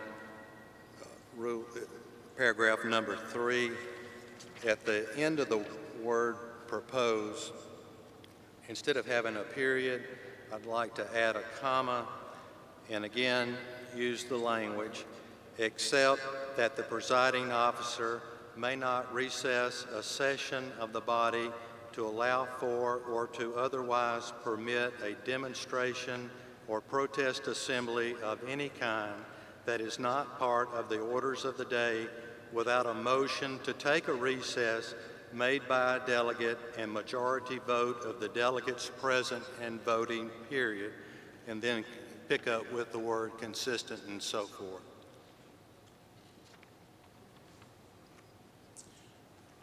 I lost you on what page? You're on page 72. 72. Line 1095 or 6 is where you're inserting that. 1096. Okay. Is there a second? And again, if you would write that down, bring it to the Rules Committee, and they will consider it. The section on presiding officers, there has been one proposed amendment. Are there other discussion, questions? We will hold this until tomorrow morning. Judy, the next section. Section 3, the rights and duties of delegates. Rules 5 through 17 on pages 73 through 79, lines 1108 through 1264. Bishop, I move Section 3. This is a little longer section, so I want to give you time to, you have read through these, but time to look. From line 1106 on page 73 through 1264 on page 79. I see an orange card in the back section, my left, your right. I think if you come to the center aisle, you'll find a microphone there, probably that would be number 8, I think, that you're going to. Well, I'm sorry, I recognize the person back in the back. Rodolfo Beltran, Middle Philippines Annual Conference. May I propose amendment? Hold on just a second.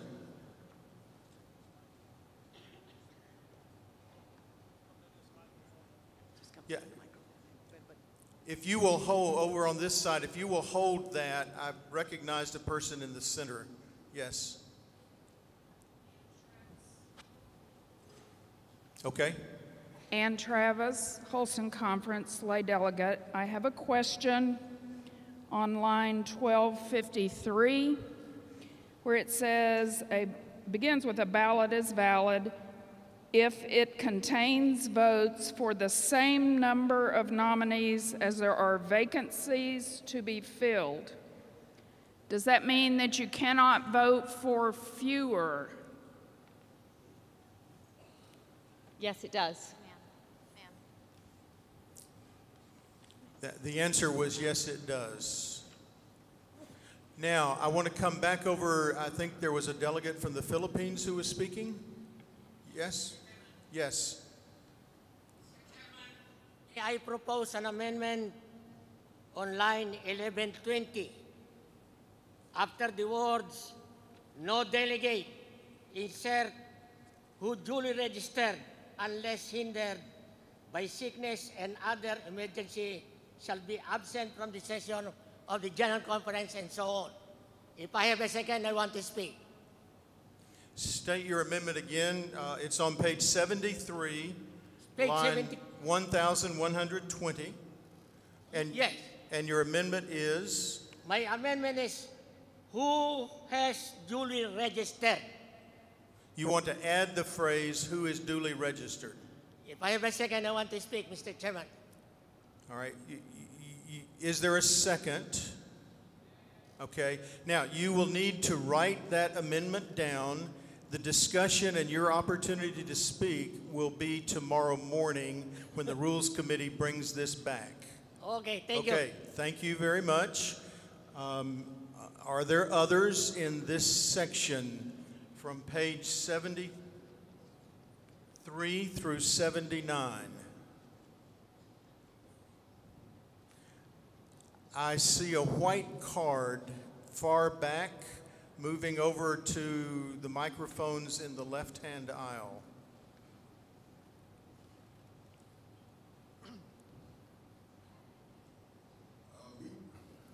Yes, you're... Bishop? Yes.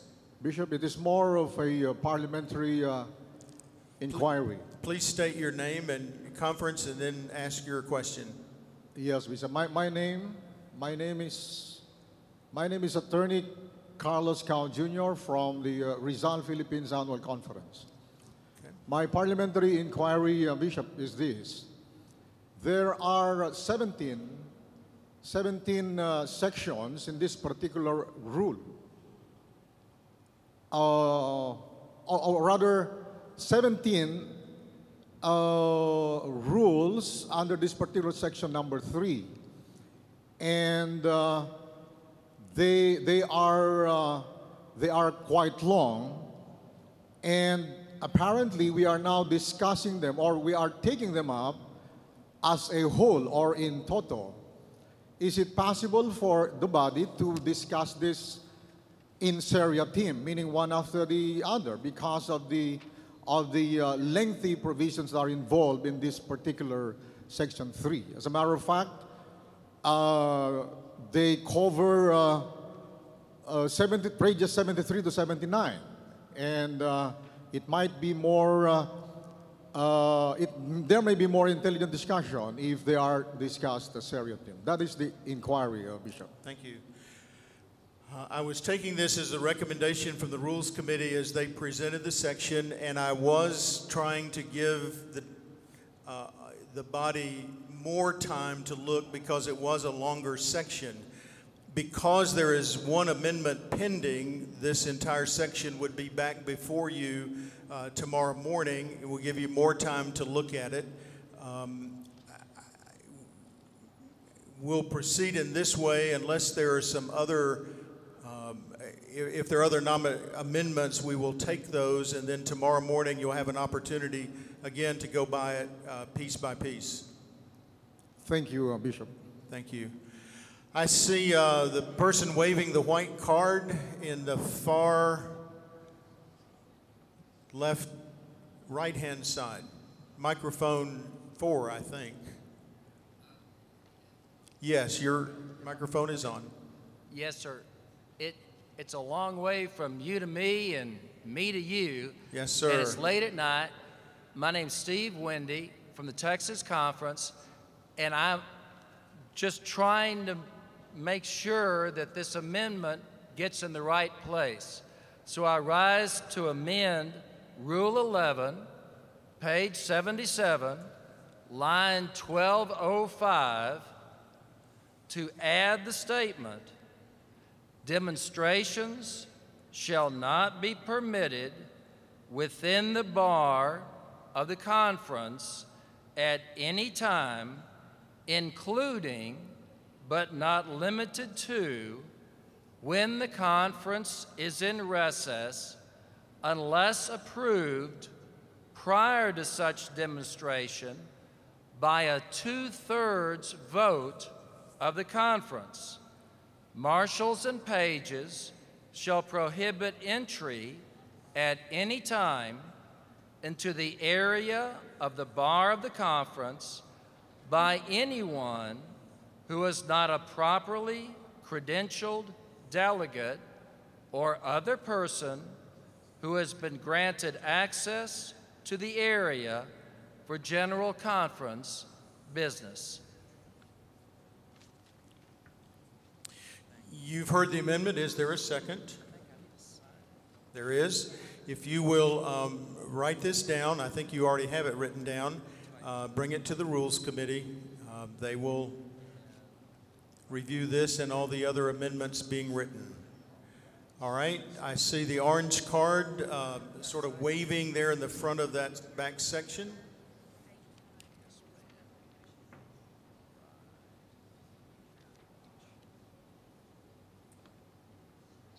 A question, yes? Selena Henson, lay delegate from the Memphis Annual Conference. I guess a ruling on that, Rule 11, does that already not cover that in the demonstration or in the possibilities of demonstration? Does Rule 11 not cover that already? I think you're entering into some discussion and question that the Rules Committee would interpret and bring back to us. Thank you for raising that. And the Rules Committee will bring all of this back to us, and we'll have the opportunity tomorrow morning. Orange card, same back section back there is the card I see, yes. Standing up, moving to the microphone.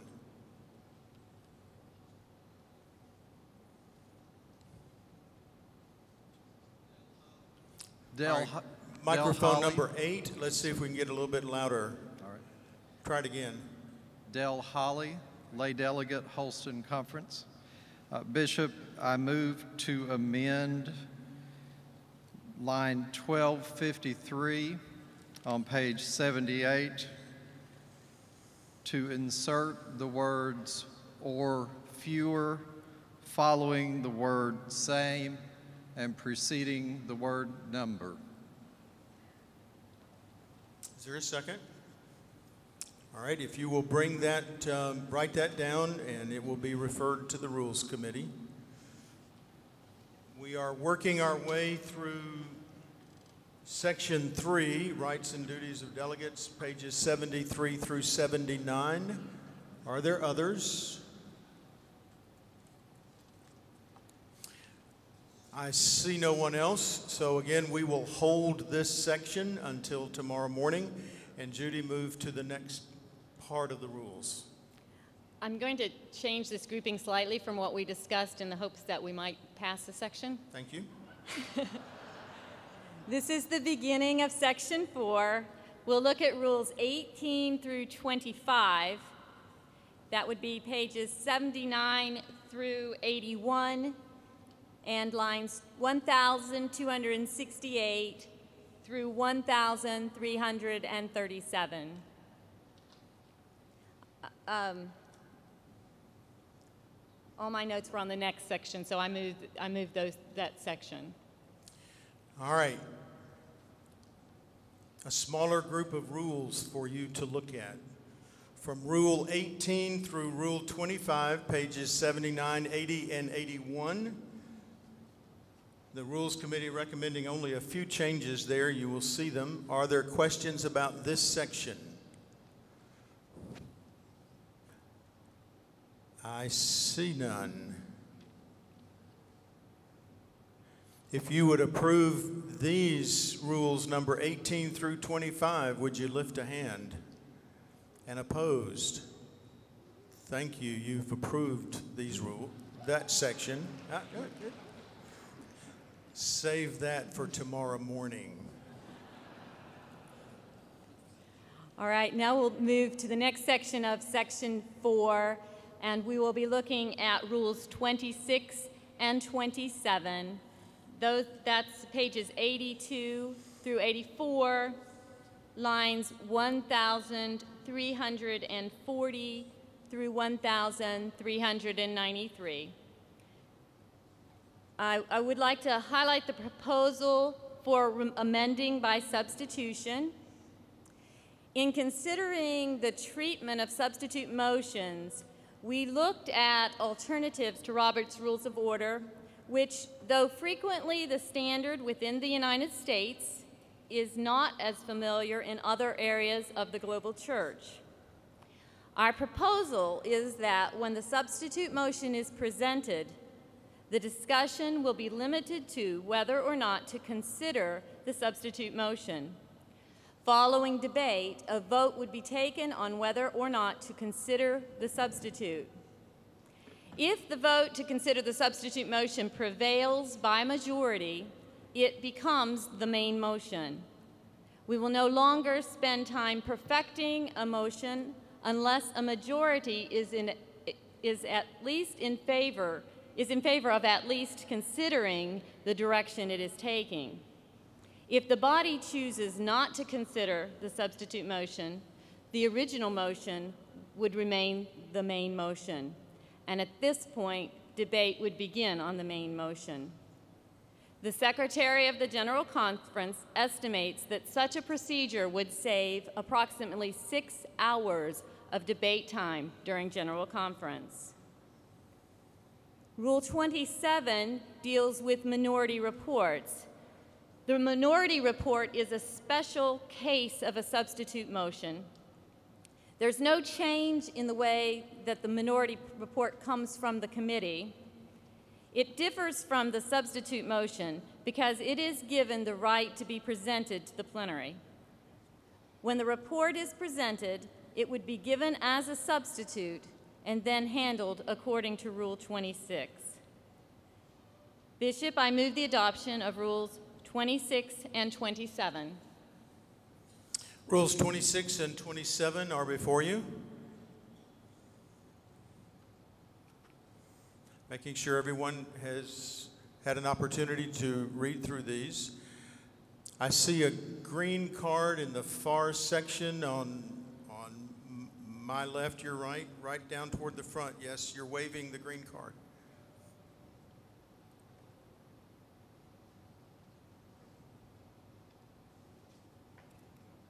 Sarah Isbell, clergy, Illinois, Great Rivers.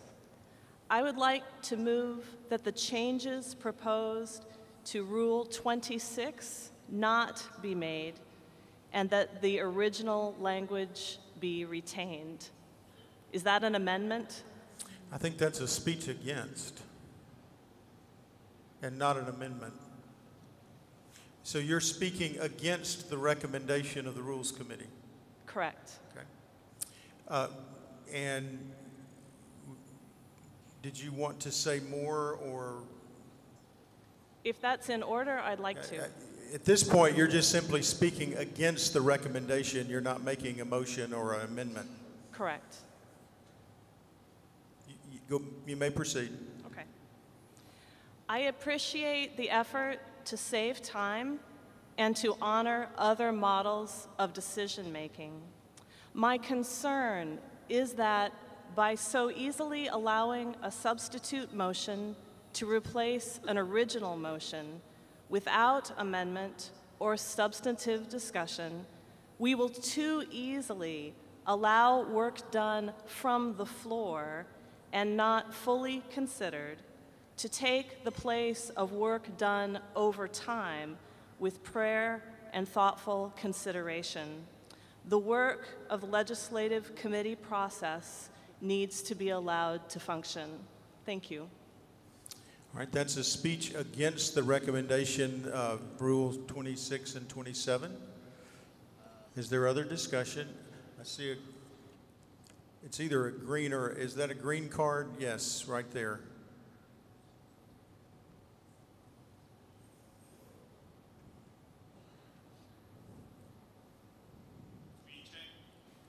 Yes.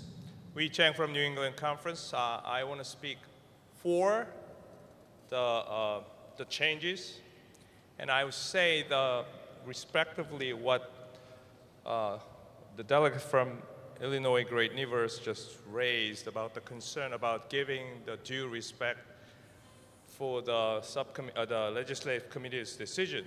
I think this change is actually for that. Previously, we would have the main petition, and then will not be even considered because the minority report or substitute petition was discussed and adopted. And this change will just give the majority report more chance to be on the general plenary. So I would speak for the changes that is proposed by the commission. Thank you. We've had one speech against and one speech for these recommendations from the Rules Committee. Is anyone else?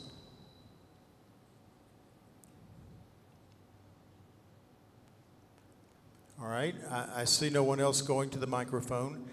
I will put the question this way: if you would support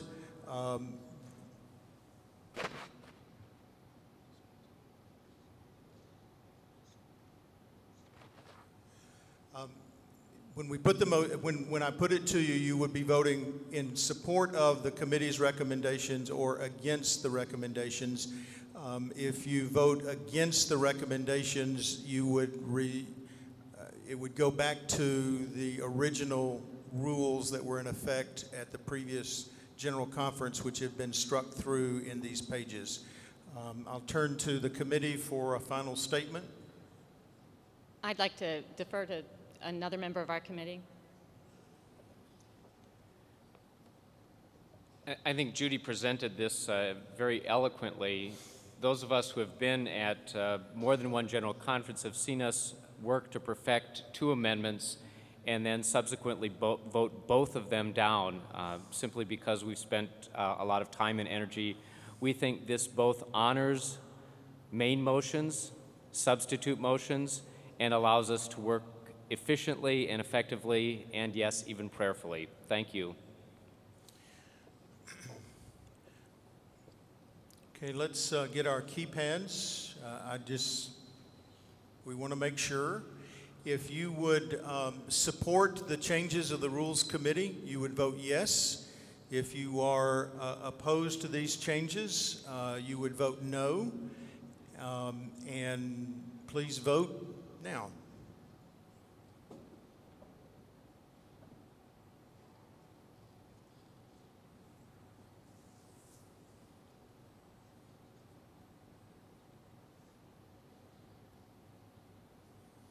We will close the ballot in about 10 seconds.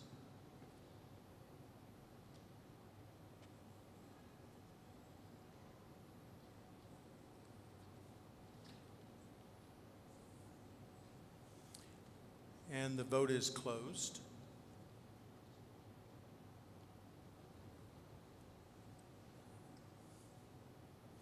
And the committee, the recommendation of the committee is approved. So rules 26 and 27 are in effect. Judy, the next section. Rules 28 and 29, pages 84 through 90, lines 1,395 to 1,577. There is an editorial correction. Rule 28 on line 1,402 should be Rule 29. Rule 29 is the rule referring matters to the Committee on Ethics. We are recommending, no, that's all I have here. Okay, and then Rule 31 on page 85. We are recommending continuing the process of voting to adopt legislation, and this proposal eliminates the section of the consent calendar that recommends items for rejection, so you don't have to vote yes to vote no. Consequently, the three sections of the consent calendar that we will have would be disciplinary items, non-disciplinary items, items for referral,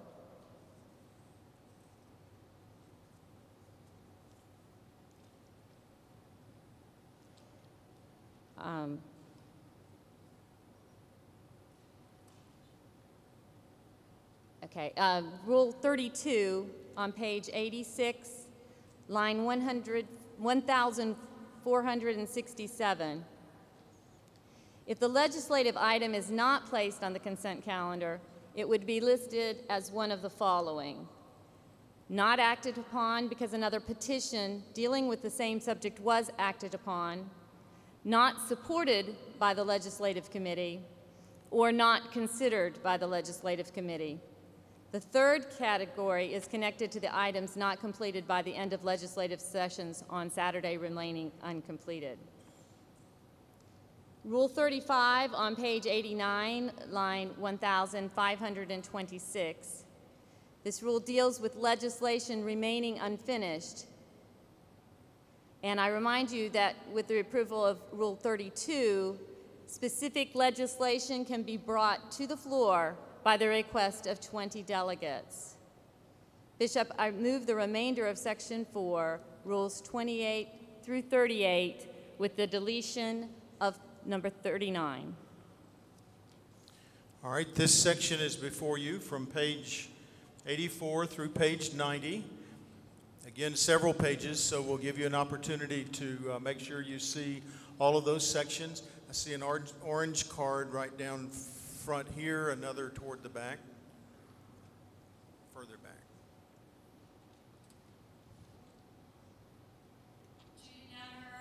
Delegate, West Virginia. Rule 35, that is a concern I've lifted earlier. Any legislation not acted upon by the Legislative Committee at the time of Saturday evening adjournment of the first week of General Conference shall remain unfinished. I move to delete that rule.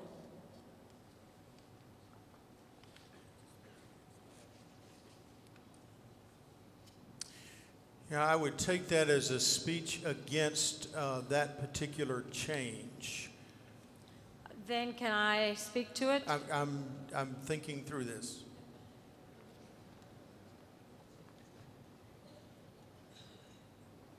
You may speak. My concern is we have local churches, we have individuals, agencies who have submitted petitions and resolutions. If they are in the unfinished business and this rule is passed, we will not even read them or act upon them, and that doesn't seem like we are being faithful to the job in which we've been called.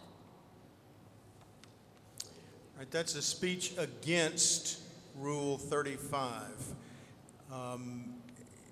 I see a white card way in the back in the center line.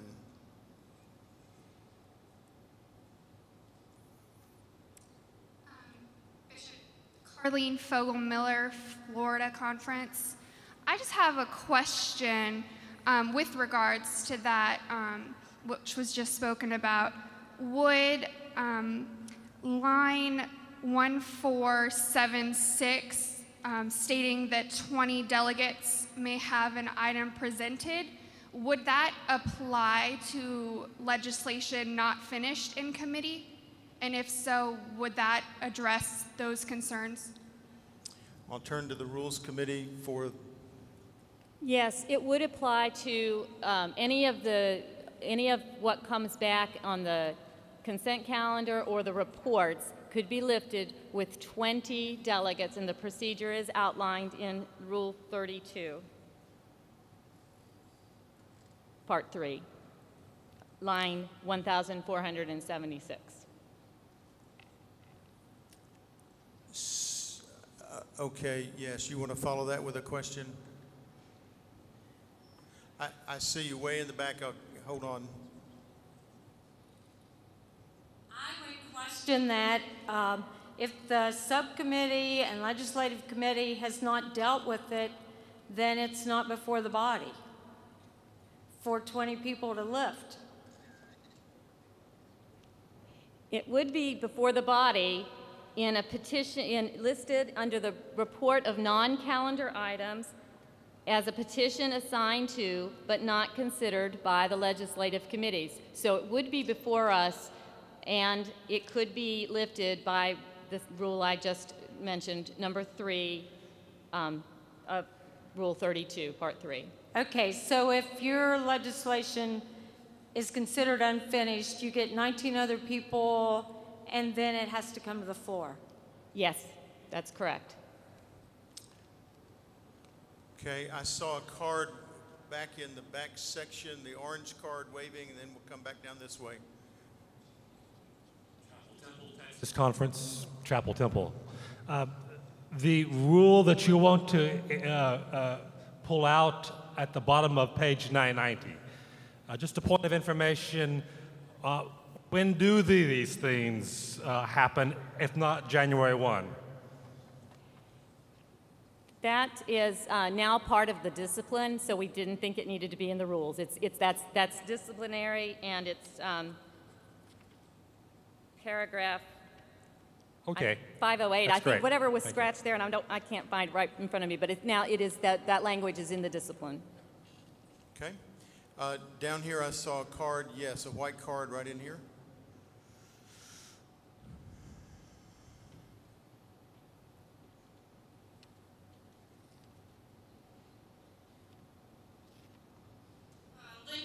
Western North Carolina Conference Lay. It's just a typo, I believe, on line 1480. I believe that should say 1C.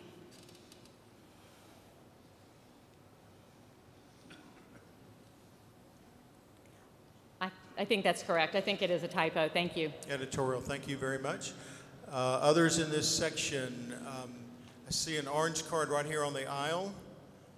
Center section, probably a microphone 6 is what they tell me.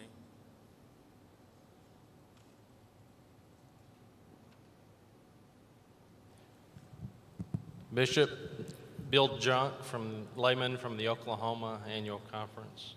And first of all, God bless you. In the delegate handbook, which we're looking at now on page 85, after line 1420, I move we add item 8 as follows. Proposals to add resolutions to or amend language in the Book of Resolutions shall require a supermajority vote of 60% to be adopted. All right, that's an amendment that you want to add to the rules. If you will write that and bring it to the Rules Committee, they'll bring it back to us tomorrow morning. Thank you. Thank you. White card over toward the back over here, and then I'll go to the orange card in the far back section. White, right in your yes, waving your white card. Yes.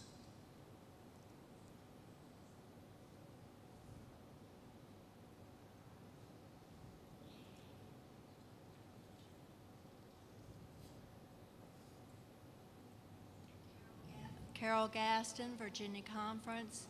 Bishop, I move that we invoke the rule for the day, and in this, where we said we would do it in this at 8:30. Oh, it's 9:45. So I'm asking that we invoke the rule for the day.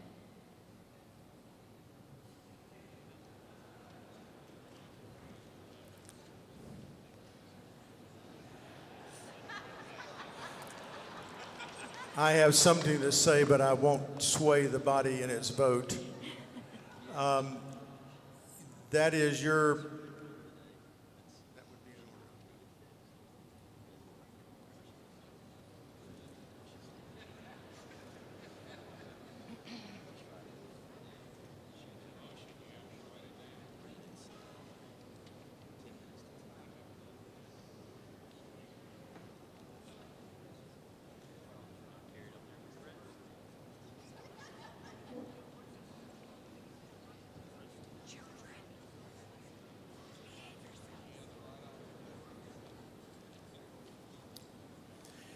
If this would be in order to call for us to abide by our rules.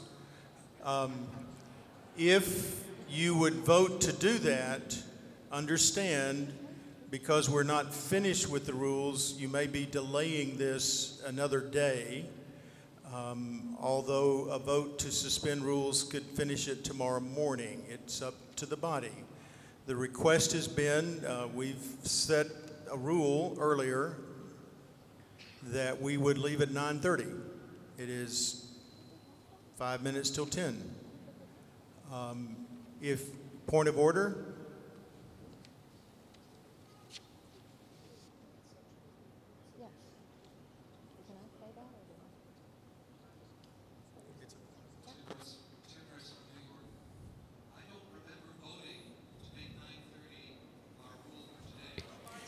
We were just discussing that. That was part of a section that was not adopted. It hasn't been officially adopted yet.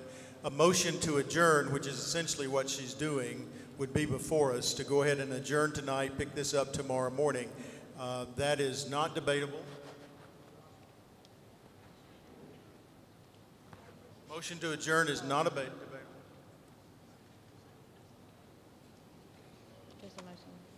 Would require a majority vote. It's before you. If you would... Bishop, is that appropriate when there's a motion on the floor? We're adopting a report. But a motion to adjourn takes precedent. Over the motion that's on the floor? Right. Okay. Okay. You clear about what you're voting on? Essentially, are you ready to go home tonight and pick this up tomorrow morning, or do you want to stay a little bit longer? That's it. So the motion is to adjourn. If you would support that motion, would you lift a hand? Opposed? We're going to stay a while longer. Let me tell you where we are. We are working through these sections that take us down to page 90. Through Rule 39 that's being deleted, starting on page 84. That is what is before you. I see an orange card, far back right section, moving to the microphone. Yes.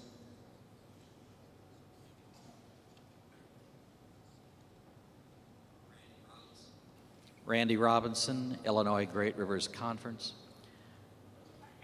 I move on lines 1458 and 1476 that the number 20 be increased to 50. All right, that would be an amendment to the rules. Is there a second?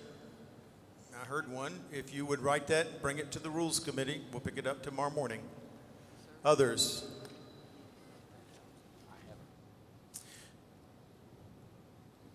All right. There's a couple of amendments in this section, so Judy will move to, I think, your last section on the rules. The final section, Bishop, is Section 5, suspending, amending, and supplementing, including Rules 39 through 41, lines 1,579 through 1,598, all found on page 91. I move the Section 5. All right, these are before you.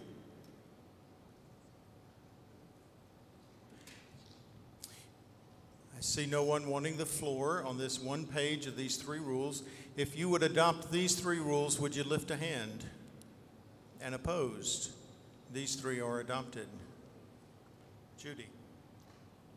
Bishop, I think that the Rules Committee will get to spend some quality time together this evening, and we'll see you in the morning. Thank you very much, Judy. We will be back to these first thing in the morning. We have some elections that we need to tend to tonight. I'll turn to our conference secretary, Jerry Reese.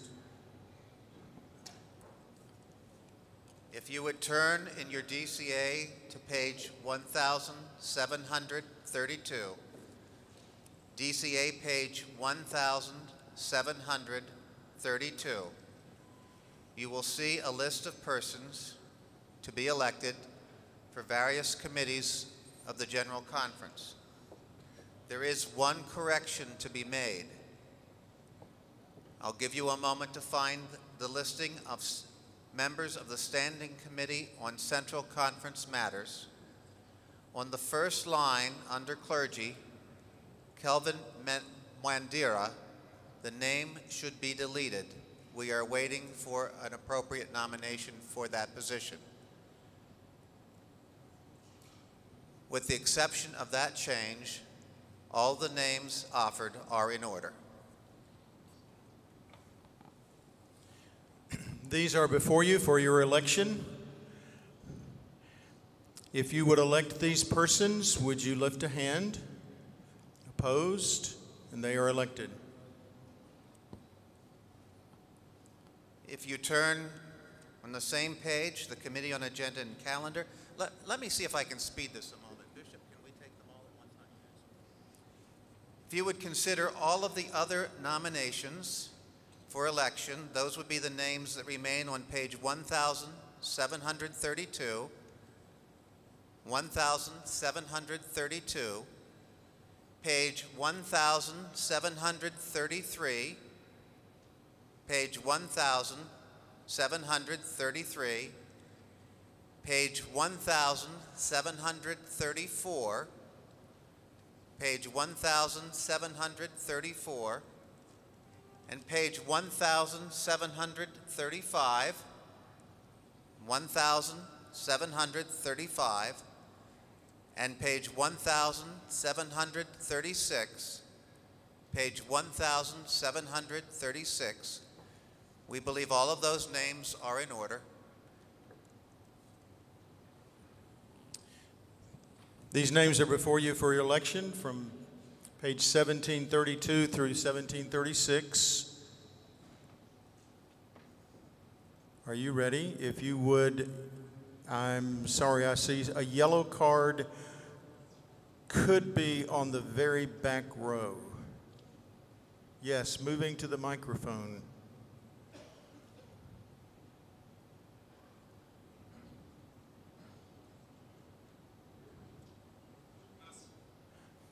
Microphone, I think that's microphone 4, if we could turn it up a little bit. Luke Wetzel, Laity, Kansas East.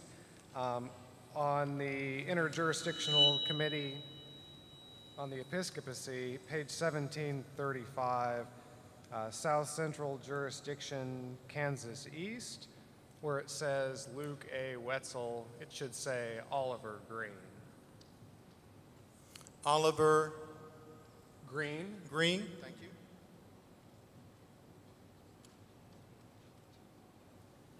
Thank you. All these nominations are before you for your election. If you would approve all of these, would you lift a hand? And opposed? And they are elected. I nominate as coordinator of the calendar for the General Conference Dr. Susan Brumbaugh. Susan has served this conference in this capacity in the 2008 General Conference. You've heard the nomination. Are there others? If you would elect her, would you lift a hand? Opposed? And it is done.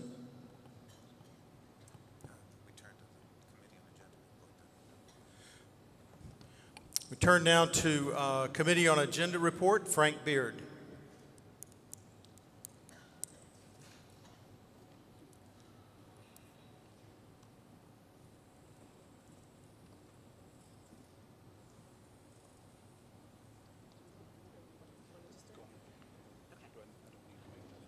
Okay, but you make the motion. Stay and make the motion. I'm Susan Brumbaugh. I'm the new coordinator of the calendar. Thank you for electing me.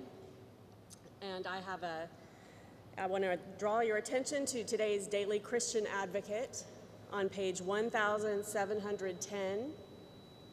It's page 1710 toward the beginning, where you will find the proposed agenda for the General Conference. Again, that proposed agenda is on page 1710 of today's DCA. Bishop Goodpastor, I now move the adoption of the agenda as printed. The agenda is before you as printed in today's Daily Christian Advocate. If you would adopt this agenda as printed, would you lift a hand? And opposed? And it is done. And we have a report from the Committee on Presiding Officers. Zedna Haverstock. On behalf of the Committee on Presiding Officers, I am happy to give you the bishops who will be presiding over tomorrow's plenary. The morning session will be Bishop Natambo, and the evening session tomorrow will be Bishop Arachia. That is a report from the presiding officers, and I turn to the secretary for any announcements or closing items of business.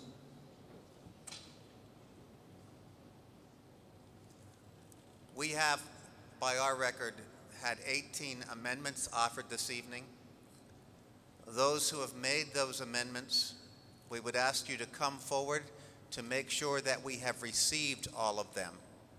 So at the close of this session, would all persons who have made amendments please come forward to make sure that we have received all of your amendments. We'll meet right here in the front of the stage. The interpreters have asked that if you are using an interpreter headset, please turn it into the table in the back of the plenary to the left of the general seating. Please turn in any headsets being used for interpretation.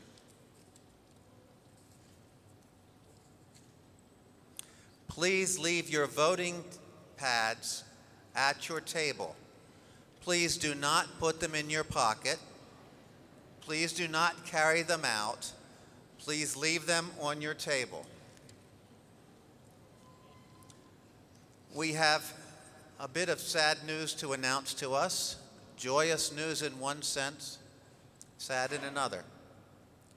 Jay Garrison, the first alternate to the Judicial Council and a member of the Holston Conference delegation, died this morning.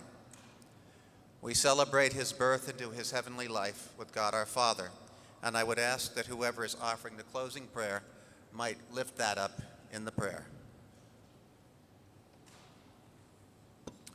I want to thank the body for your cooperation tonight as we get started into our work together as a general conference. And I want to express my appreciation for my two colleagues, the bishops who are sitting in support and counsel to me. Bishop Grove and Bishop Norris have been helping me tremendously tonight, and I'm grateful to them and appreciate their willingness to help in this way. I've asked Bishop Marianne Swinson to come and to offer a prayer as we close this evening. And as she's coming, and Bishop Swinson, I want to hand you this note. Just 30 seconds of personal privilege. You heard a welcome tonight from the Florida Bishop, Bishop Whitaker. And you've indulged me as the presiding officer for this particular session. And you're about to hear Bishop Swinson lead us in prayer. What you don't know is you've been surrounded by Millsaps College tonight. The three of us, Bishop Whitaker and Swinson and I, were students together at Millsaps in Jackson, Mississippi, one of our great United Methodist schools, a few years ago.